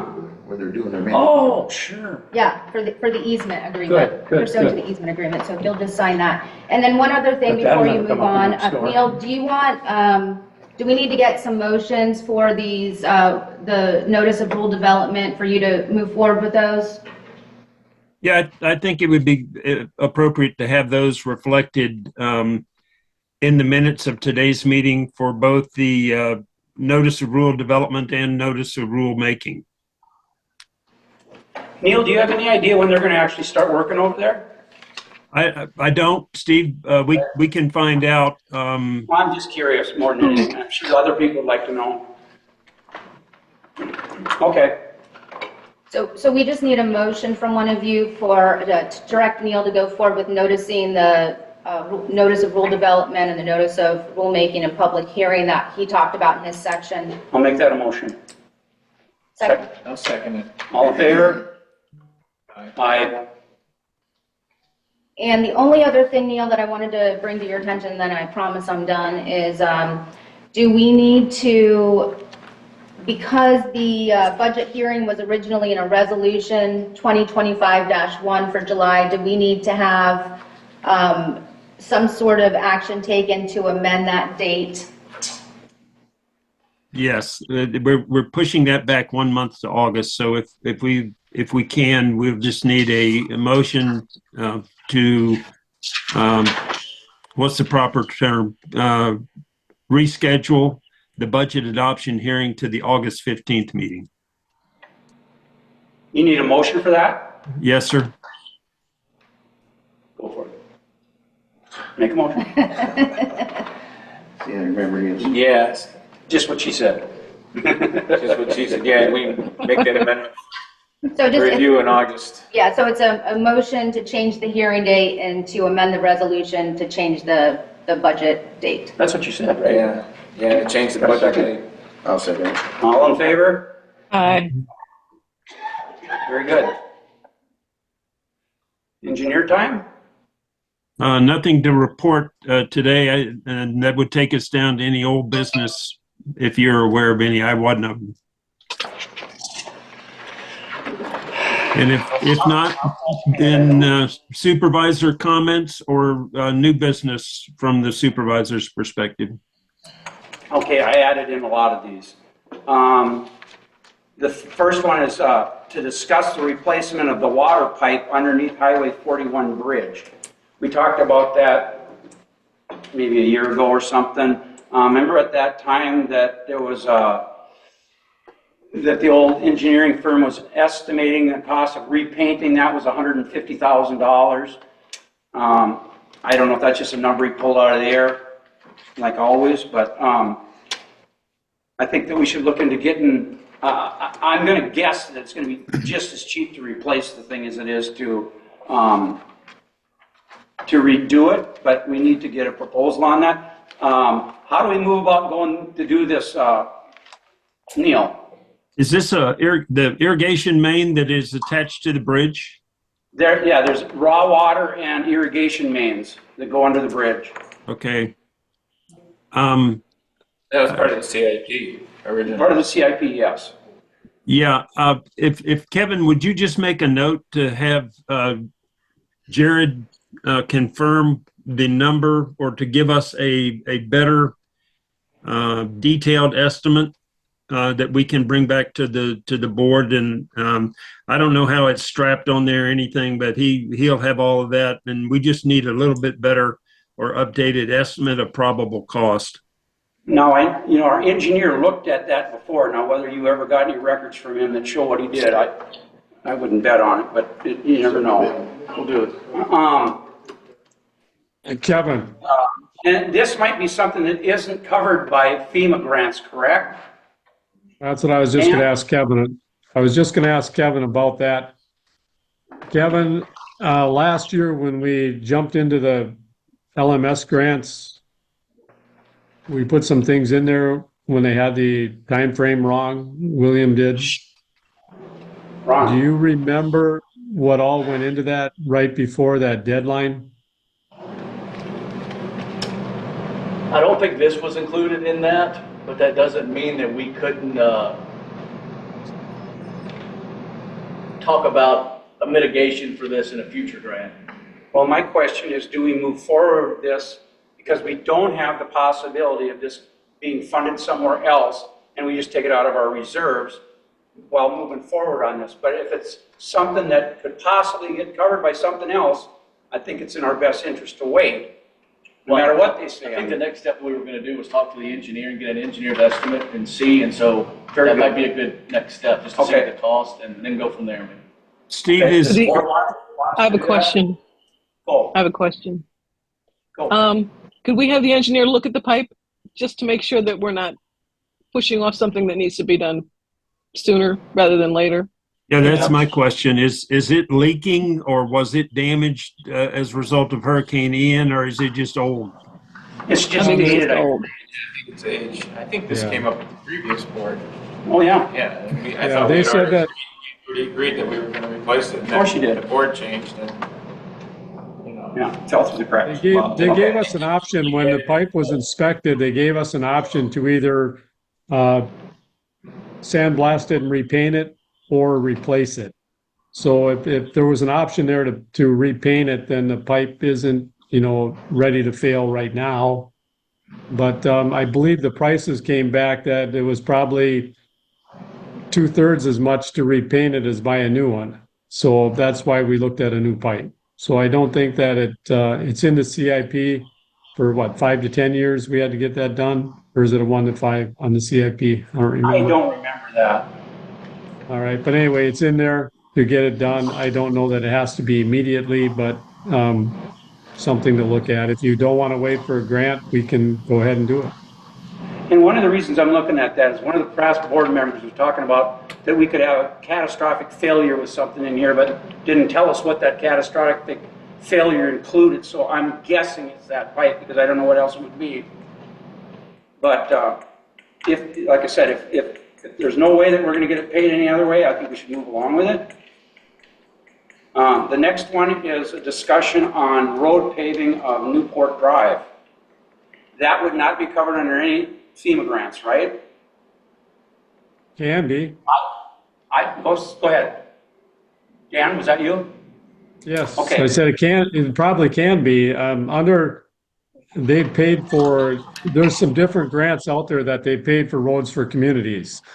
So we can certainly put it into a grant and see where it goes, but that's all options. Well, the one thing is, there's no great sense of urgency to do it. It's just that, you know, we've got this money in our account, and, you know, I would like to see us do, you know, streets over a period of time, not all at once. But there again, we need to know by the next meeting then whether or not we should look at that. But someone said that we should have an engineer go and tell us, you know, give us a whole study on our streets, but it's pretty easy to ride the bike along and see which streets are in bad shape and which aren't. So I don't think that we need to spend a whole lot of money on telling us what we already know. Could you guys look into that? What do you want to have done again? Start by repaving Newport Drive. Looking at a brick grant, Kevin, or I don't know if we could get that under the LMS for streets or not, but it can go into brick grants and things, infrastructure grants. Well, that would be wonderful if it could. In fact, if it could, then we'd do a whole lot more than Newport Drive. Well, I think there's a couple things we got to look at if we're going to get into doing the streets here. I believe that we should be working with the county, just like everything else, that we have an option as a special district, rather than bringing in a company on our own that you know, we do once every few years. I think if we could get into the county bid for street work, that it would make it a lot cheaper for us to go through roads in the community if we can somehow use their vendors and their price list and things like that as an extension of the county. I think Neil could help us a lot on that. Right, Neil? Yeah, the same way you piggyback on your banking services agreement, we can have Jared find out who has annual contracts with the Board of County Commissioners for milling and resurfacing and striping. And then that way we would have unit prices. I don't know whether they do that sort of thing, say by the ton or the cubic yard or whatever, but we can do a little investigation there. Great. I would appreciate it if you did that. Add that to your list. I'm going to jump ahead to D instead of C. Discussion of cleaning all storm water drainage in Port of the Islands. Now, we have been told, I've gotten emails and whatnot, that the county's going to start looking at our stormwater management. This is evidently a whole county-wide thing, wanting to make sure that we're in compliance. We are not in compliance. Nothing has been done on most of these stormwater drainage facilities since the beginning. We have recently just gotten back our engineer's report on what parts of the Port of the Islands that we are responsible for as a CID, what stormwater drainage is our responsibility, and what is the responsibility of the HOAs or the single family owners, condominiums, all that sort of stuff. We just got that back. Now, I think the first thing that we have to do before that is decide if we're going to take over the remainder of the drainage in this area. Now, Dan brought that up a little bit this morning, that Stella Maris North is paying for their own drainage. I'm not on my street. Most of the places in here are not paying on their own street. over on the other side, there's two of those streets that two of them were taken care of, two of them were not. Everybody's paying the same taxes or assessments. Is it fair? I don't think so. Even though it'll cost me more money, I don't think it's fair. But that's just me. So I think the first thing we have to decide is, are we gonna do, change streets and drainage as a whole combined part of the CID? Or are we gonna leave it the way that it is, where some communities are gonna help pay for the other communities and not get the same benefit? What does the board think about? I think that in order to do a fair assessment, we need to have the drainage plans for the communities or the areas that we are not responsible for, so that we can see what it involves. Because So I think that we need to coordinate the drainage, because some of it's in conflict with ours, or ours is in conflict with theirs. So I think we need to get the drainage plans for all the different areas, so that even if we don't take them over, we could at least coordinate, the drainage, because it is an issue. I know it's an issue on Newport, and it's an issue over at Kay. So we need to look at it all. I know it takes forever. It took us forever to get what we have now, but I think it's worth doing. At least on this, we've got HOAs to work with. We have a board to speak with. On every one of these instances, there's a board to speak with. That should help a lot, because we can have one community board member such as yourself, and you can meet with those HOA boards and come up with a plan, right? Yes. So, I think that's the only way to solve it. Otherwise, like I said, we have drainage that's in conflict with theirs. They have drainage that is in conflict with ours, and we end up with water on the roads and flooding. It needs to be resolved, and let's resolve it together. The way I'm looking at this is, we've got they want us to do this. So why not do it as a community-wide thing? So everybody's got some tore up lawn and some tore up backyards, and all that is all at once.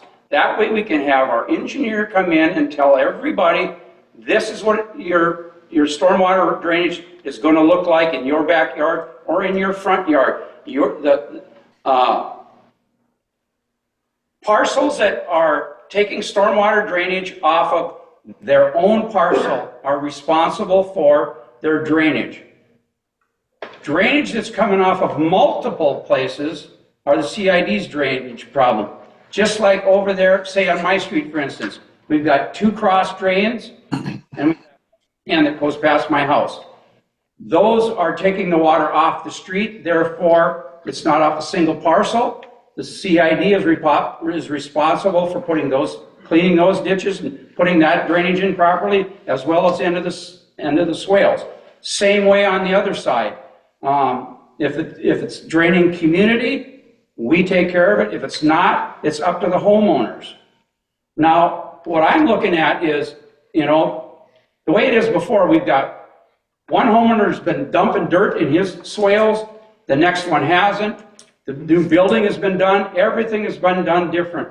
We've got people are saying, well, your easement is out in the ocean there, or the Gulf there. So, but that all can be addressed. Maybe it has to be at the very worst, it would be eminent domain, because we have the ability to have stormwater drainage, which we legally have to have.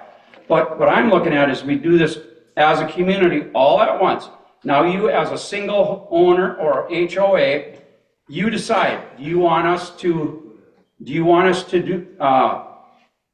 use the same person that we're using as a CID to clean our portions, and you piggyback on that so that you don't have the setup costs and all that sort of stuff?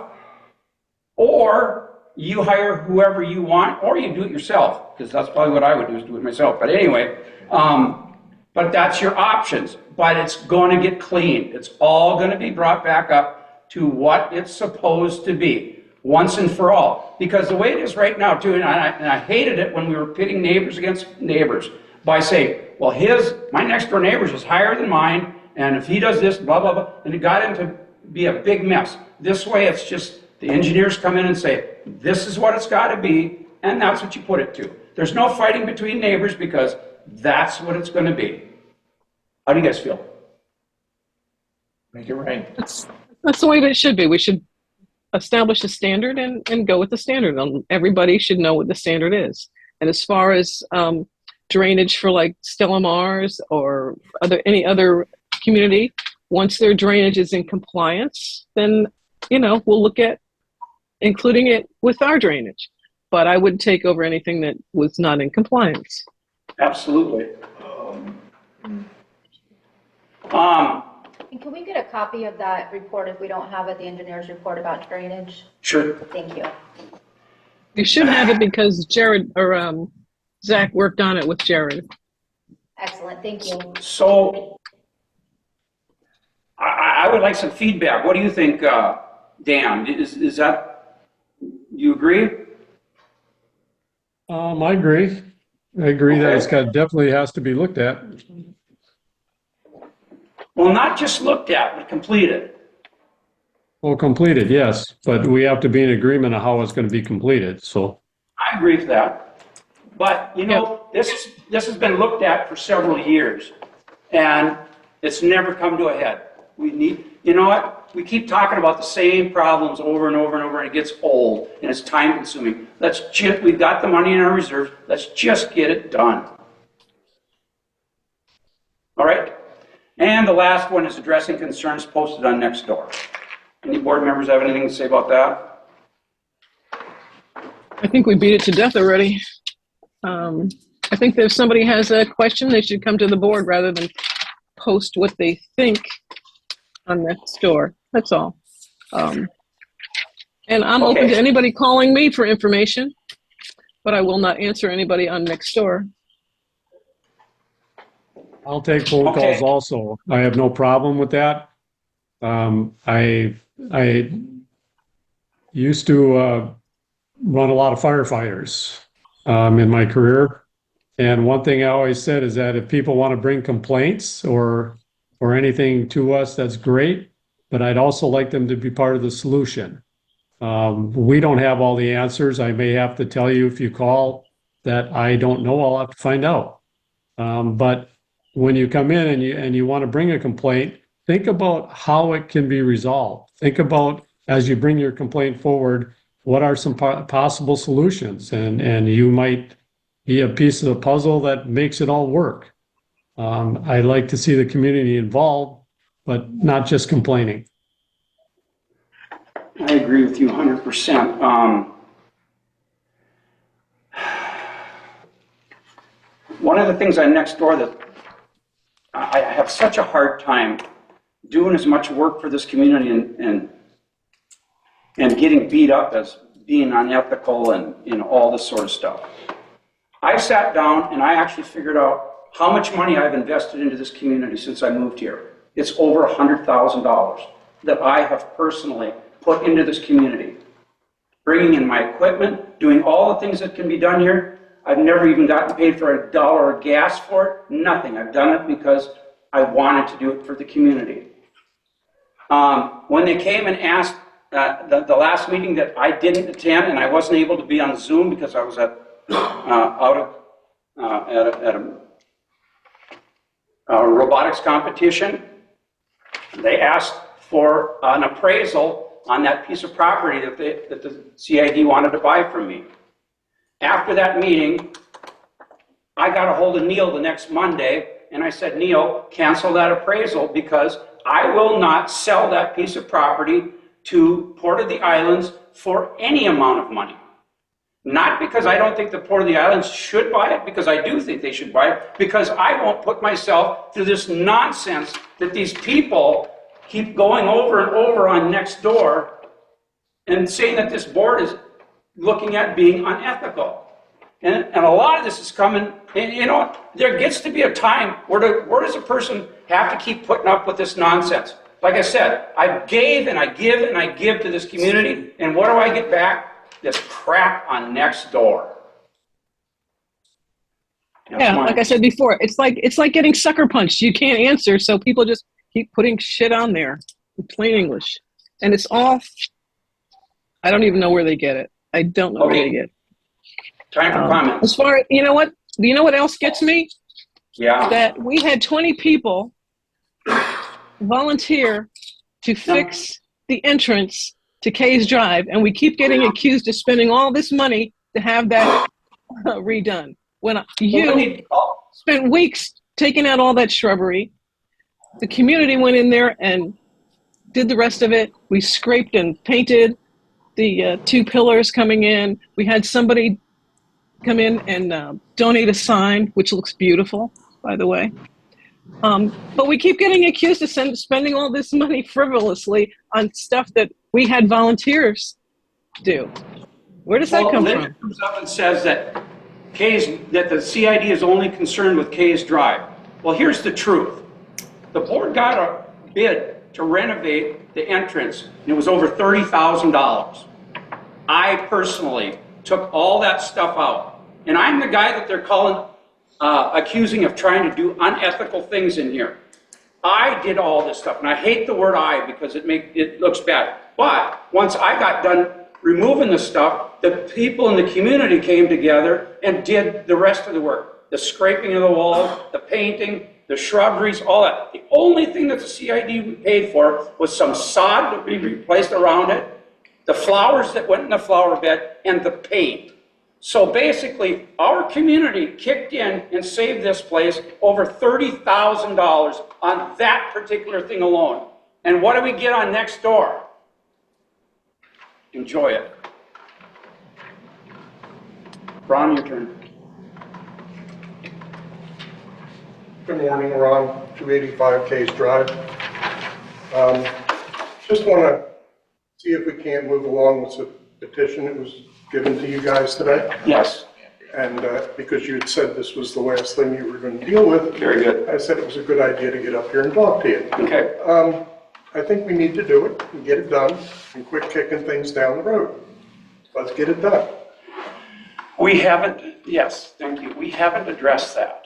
And put it on the list. Make a motion to get an RFP. It's hardly any cost at all. Do it. I make a motion that we do the RFP that was illustrated by Franklin earlier on today about security firms, and I'd like the management company to head that. That doesn't mean we're gonna do something, doesn't mean we're gonna put in gates, it doesn't mean any of that. And you know what, one other thing, and I must be on a roll today. When I read on Let's next get a door- second on that. I second Kevin. When I'm looking at this and reading on next door that if you want to be in a gated community, you should sell your property and move to a gated community, here's what I think.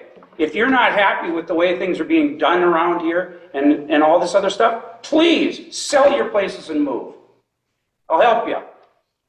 Because it's ridiculous that you just keep coming back and attacking the people who are doing the most good that has ever been done in this community. Take a vote. Aye. Aye. All in favor? Thank you. Any other comments? All Come on, right, don't be shy. supervisors, supervisors' comments? You got one? I do. Great. Wait a minute. How much notice do we have to give our law firm if we decide to court a new law firm? I don't know. I don't know either. I don't have the contract in front of me. I don't know when it expires. Let's see. I don't know if our contract. I don't believe it does expire. I think it's a mutual agreement thing. I don't know that there's, I mean, I can tell you from the Florida Bar standpoint, you don't have to give a certain amount of notice. I would say from a practical standpoint, You would want to give enough notice to tie up loose ends that you want tied up and to transfer records and things like that. That would be my suggestion. And I would say, of course, it's obviously always your decision, is it might make sense to get this lawsuit, the Prep Mac lawsuit, resolved first. But again, that's your choice. Dan, more on that? Well, I do want to work on a prep Mac lawsuit and get that finished. I'd hate to go to a new attorney with that. However, I do have some issues with our attorneys not getting things done. We've been asking them to do different things for a long time.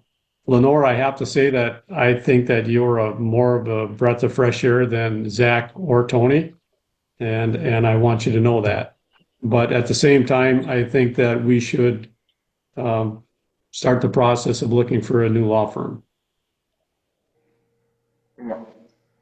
Well, we got the prep back going on, and we got these rules going on, right?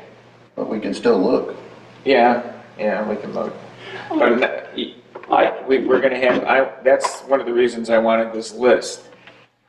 Okay? Right. So if we give the lawyer assignment and they said, well, I didn't get to it, well, that's not acceptable. You know what I mean? So it's gonna be, at least that we have the checks and balance in place. We can see what people are doing. You know, you can't be asking people to do stuff and they, oh, I forgot, or I was busy, or I out of the country, or whatever the hell it is. So, Can I just make a recommendation of something I've seen that other districts do, is they'll actually have kind of what Kevin was talking about, a running list of action items. And so it's essentially a chart where you would have a date that the direction's given, what the direction is, and then you would have opportunities for comment. So for example, let's say that you gave Kevin 3 things to do, you gave me 2 things to do. At the next meeting, exactly what you're saying, we would have that list. Okay, what's the update? What's Kevin done on his 3 things? What have I done on my 2 things? And that's, you don't have to do it that way, but it's just something that I've seen. And I do think when there's a lot of moving parts, it does help keep everyone kind of on track. right. I'll just keep that list running too. I want it month to month. I want Exactly. everything to roll over, so. My opinion is, I agree with Dan. And part of the reasons I agree with that is because I've been going over the minutes of the meetings since this law firm has been in here. One of my biggest gripes is the fact that they left us out hanging on that Lindsay case contract. They did not protect us on that at all. And there's just been over and over and over, especially when Tony was in there, that we paid and we paid and we paid and nothing got accomplished. Right. So I'm with Dan. That's my 2 cents. Well, I understand the need, and every time we talk to a law firm, they come in, they're paid to talk. So when somebody comes in, and they talk well, that's their job. So, I don't know, I just think we should, you can look if you want. I just think we need to start following up more on everybody we're being accountable, that's gonna be accountable to us. We need to follow up on them. That's why I want that action list and whatnot. So but if you wanna look, I'm not gonna say no. Very good. How about you? I agree. With Looking. It doesn't hurt. Do we need a motion for that? I don't think so. Neil? I would only ask that if we're going to evaluate alternatives, that we at least get through the end of this summer for all of these complicated notices with respect to the utility rates and the final budget adoption and potentially the conclusion of the Prep Mac lawsuit. And so I'm not opposed at all. I do want you to know in advance that from my experience in the business in Collier County, there are really only 2 firms who have within their practice CDD or special district type of backgrounds or principles to use. And anybody from Fort Lauderdale or Fort Myers is either going to want to limit their participation by Zoom, or they're going to charge you portal to portal to come to necessary meetings, and that in and of itself is, can become an aggravation when you're looking at the monthly bill. So if you can get us through the next 60 days, that would be my request. And then if you want to evaluate this more seriously when we get into September, hopefully the one lawsuit could be resolved and we'll complete the workshops.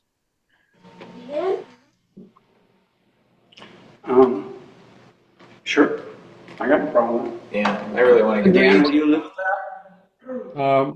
I guess right now, one of my big concerns is getting a second opinion because I do believe we need that to go forward with parcel 13. We just Yes. got it this morning. We're getting that, so that helps take care of that issue.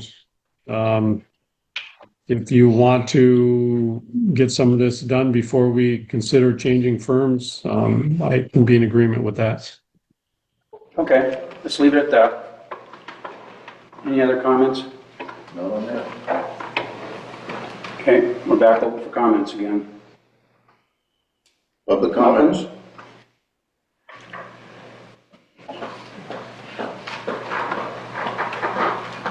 Okay, next door.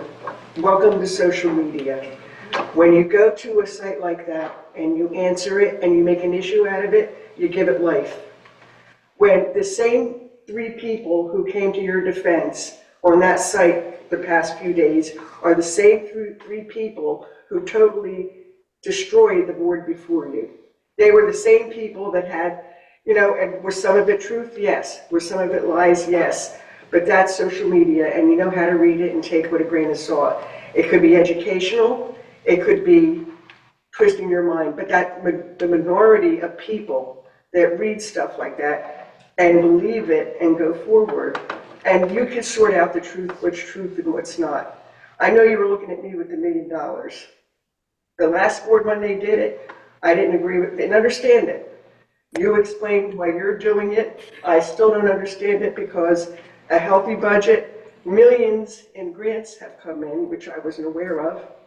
And so I don't understand it. That's all I said is I don't understand why you take the load There again, when you're healthy. But you explained why you're taking it. The So board has not gotten millions. I in appreciate grants. that. There again, it's another something that was put out there. Right. And didn't turn out to be true. Well, it's only because of what was said previous I to it. understand. Well, we're only taking that loan if we need it. Right. We're not. Okay. And the thing is, we wouldn't have to take it as a loan. Yeah. We could take it out of our reserves, but it makes more financial sense. The whole thing goes back to social media when you give it life, and you do, because you're proving that you go there and you read it, or otherwise how would you know? And again, the same people come to your defense that trashed the last one, so I find it kind of amusing myself, but it's a small portion of people, and you do learn stuff from it. You do learn, and maybe it piques people's interest, and maybe they come to a meeting, and then they come to the meeting, and so it has its point. And I always like to say my son, he does stuff with computers that I don't know what it means, like him,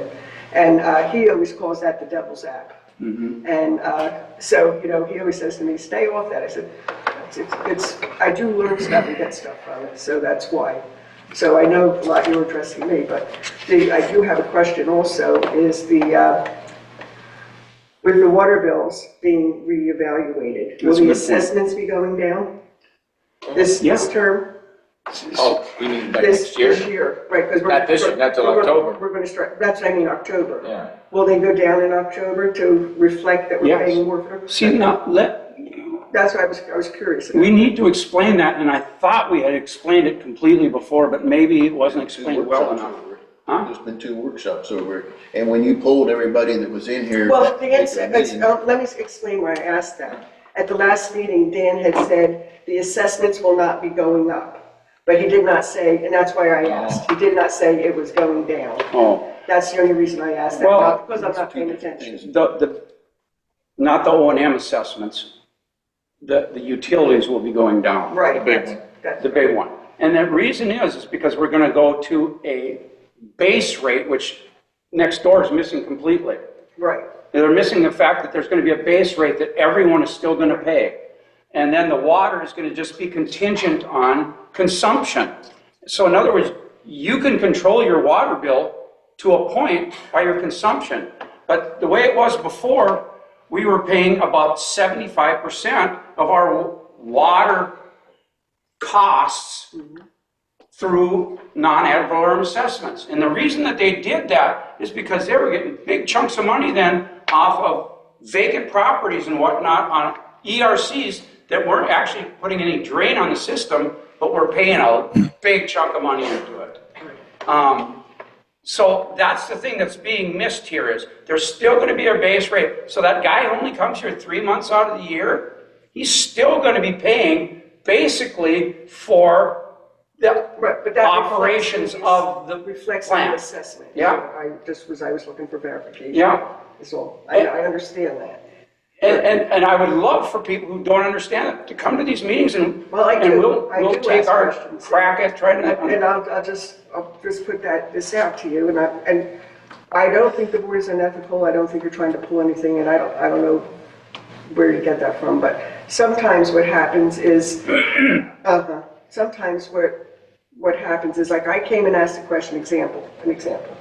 I asked you a question, I said, are the fishing boats going to be raised the same as my condo? My answer was, we don't know that yet, we're here today to discuss it. I sat down and you passed the budget and raised a fishing boat to what my condo is. So now I'm being double dipped, because I'm paying for the roads already, and I understand the boats use the roads and they have to pay it. But we're still the same two people not using the roads anymore than we would, we're paying it for with our condo. So that's all. They're the kinds of things that make me pay attention. So I appreciate that very much. Again, I got one of these pens. Again, it's not giving it life. Okay. All good. Anyone else? Lisa? I'm good. No, other Lisa. Sager. I didn't plan to come Oh. and talk John's wife. Hi, Lisa. Uh-oh. Hi, I live at 166 Sunset J. The only thing I want to say with next door is, again, and I'm going to reiterate what Lisa said, if you have questions, don't put them out there, because to me, and maybe it's not questions about, you want to put a question, does someone have a wheelchair? That's fine, but to sit and put questions, or this is how I viewed this, talk to you guys instead of, because we're a community. We want to be a good community. And when it comes to the Kays Drive thing, we didn't know anything that was going on about the front end we could see. So we stopped one day and said, hey, what's going on? Oh, we're doing this, and if you want to come help, I would love to come help. But instead of condemning that people, I mean, like I said, I knew nothing about it, but we stopped, we asked. We're happy to help. If someone wants to do something on the other side, I have no problem helping. We are a community, and we need to start acting like one instead of being back and forth. We all need to try to make this place a better place. Thank you, Lisa. See, what I see is that we've got this threat of these people coming into our communities and stealing our fishing poles and our ice chests.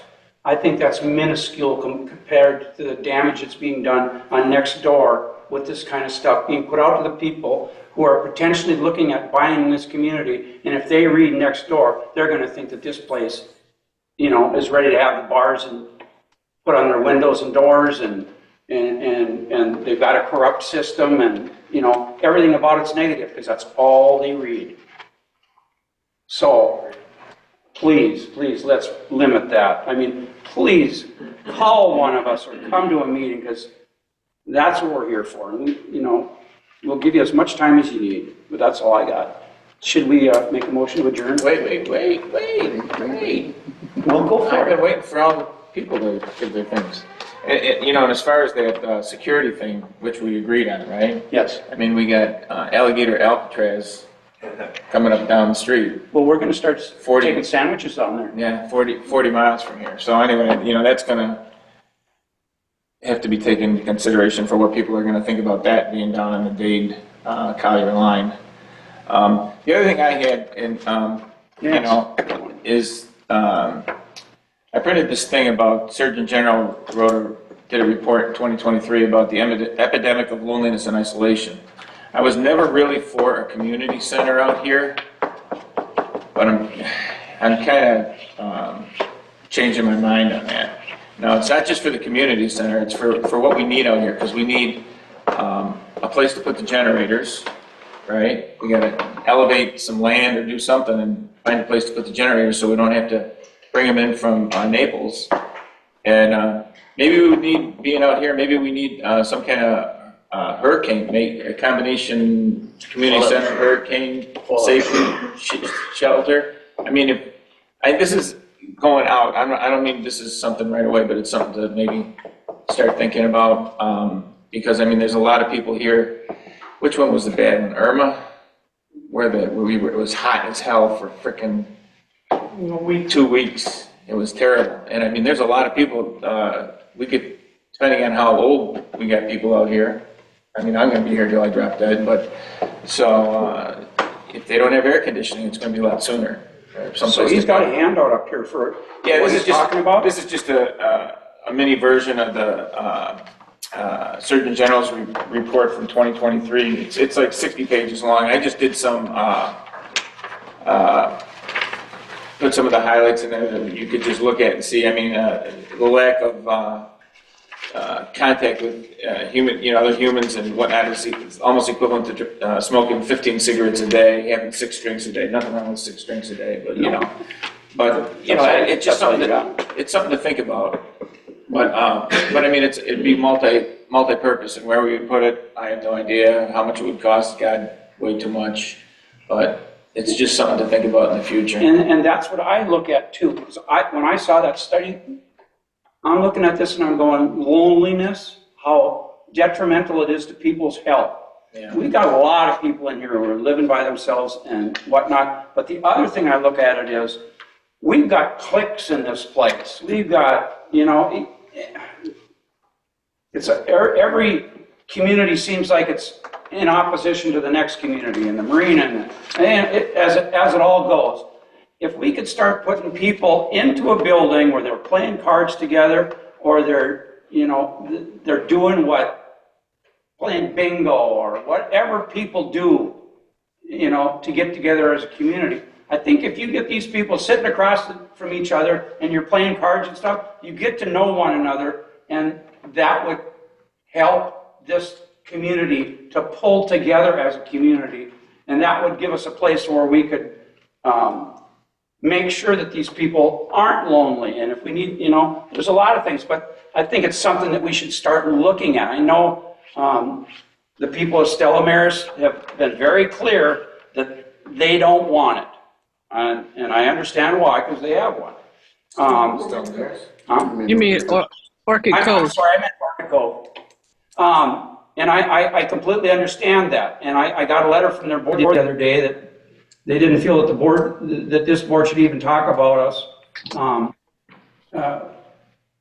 Either them selling us this place, I mean the CID, or donating it and we take over the maintenance of it and open it up to the community. I got a letter and said we shouldn't even talk about it. Well, I don't agree with that. I think things should always be able to be talked about. It doesn't mean that they're going to agree to it or anything else. It's just, I thought it was a cost-saving idea for them, and I thought that they had some financial difficulties after they put the new roofs and all that on. I have since found that may not be the correct thing. Maybe they don't have those financial difficulties, but it's an option. It's just an option. It doesn't mean I'm always spitballing ideas to try to, how do we do things better in this community? If they don't want it, there's nothing we can do about it. It's theirs. They can do what they want with it. But Well, see, that's what's good about this petition. A lot of people don't want stuff. Then it's the vocal people. Then you get a petition like this, and 100 and how many? What the hell is it here? 100, yeah, whatever. 123 people sign a petition that we never hear from. Right. You know what I mean? So it's always the vocal people that rule the roost. So to speak. So anyway. Can we give Ron a chance first, please? Of course. Yes. Go for it, Ron. Yeah, I'm very much in agreement with what I'm reading here about loneliness and isolation. And any addition to this community, in the way of storage or anything else is something that's going to improve the value for everybody that lives here. I have a place that I utilize, and there's others in the community that do the same, for people to come out and talk to each other. It's very important for people to have community and have discussion. It helps fight the loneliness and isolation that some of us do feel. Okay, and to have a place for people to do that is nothing but a plus for the whole community, as you have so well expressed there. And I thank you for that. I thank you, Russ, for bringing this in, because it's important. It's very important. And you were against it. Yeah. And so that even makes it easier. I mean, to understand. It does, to understand it. But it's something that I see utilized around the community. You'll see gatherings over on Newport. You see gatherings here in this building. We have gatherings over on K's. The whole community needs this place so that we can fight this type of thing, and for people to get together and actually get to know each other. Oh my goodness. So thank you for that. That's all I want to say. Imagine if there was a Buffalo Bills football game on, they could. Well, the way I'm looking at it is, Packers, right? if we, you know, the thing of it is, if we get these FEMA grants that we're hoping to get, and all these other things that we keep looking at, and the reserves that we have, we can tackle the CIP thing that we've got. You know, we can do all the infrastructure stuff that needs to be done that's been put off for all these years because we were paying off a water treatment plant. We put that away. We saving $500,000 a year that we're not putting towards that. But now we're going to put that $500,000 a year towards fixing what was put off. But with that being said, I don't think that this community cannot afford to have some type of amenities in it. And it might not, and it might be a tiki type of thing out there, or it might be a full-blown community center. It's whatever the people feel that they want and what they can afford, you know, that sort of thing. But it needs to be talked about. But I keep going back to the same thing. Why don't we try to? And I was talking to somebody last night about it, and they said, well, you need to get a conceptual drawing of what you're looking at and costs and so forth, and then try to come up with a way that we could fund a bunch of this through donations and fundraising, you know, so that we don't put this all on our assessment roll. I would love for us to get the donations to build the thing, and then the community just pays for the upkeep of it. But that's, you know, that's for the future, but that's just my 2 cents. Hopefully you'll listen to it. Steve? Steve Gunler, Rocket Cove. I am a board member, but I'm speaking for myself personally, not the board, just so it's clear to everyone here. First of all, over the years, I have supported you guys. I think you guys are doing a great job. I've made some comments that some people don't like here, and then they get taken at an extreme level, and for that I apologize. I'm reluctant to even make any public comments. I'm told not to. But to your comments, Steve, I feel like I have to respond.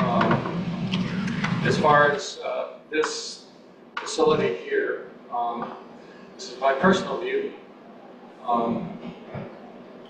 I think we want to have events that could include all of the port. But if you look at the size of the building, it was built with this size of Orchid Cove, not part of the islands, and I don't think it would be sufficient for that. And I've shared that with you personally, so I'll share that with all of you guys. We've had multiple people come and request us that we sell it to the CID or make some arrangement to them. I was at a board meeting where they decided to send that letter. I think it's being taken in the wrong time. It wasn't intended. And I feel what you're saying, that there are, again, to Russell's point, that there's 150 people that signed a petition and nobody said anything. I think the same thing. You hear the vocal negative people, and there's quite a large majority of people that don't say a whole lot, and that do support what you guys do. So I think try not to take all those real local people not too personal. And, I mean, I'm disappointed that not that many people come to these meetings because there is good information. I think you guys are doing a great job. As far as this animosity between Working Cove and the board, there's a history that we can't change there. But I think the majority of the people there are really happy with what you're doing, in my opinion. That's just my opinion. So please, and I personally am very happy with what you guys are doing. And I support you guys, and please take that as a positive comment. All right. Thank you for that. Appreciate it. Steve, just one more thing, and I apologize. No problem. Zach did not received the engineer's report, and in light of kind of these action items we're talking about, if there's anything that he needs to do with regard to that, if we could just get a copy of it sent over, I would appreciate All right. that. Will do. Thank you. Motion to adjourn? You done? Yeah, Are you sure? pretty much. Okay. Make a motion. All right, make a motion that we adjourn. All in favor? Second. Aye. Aye. Aye. Take some on your way out. I really appreciate every one of you guys coming. I really do. Whether you support. Always. We have asbestos flag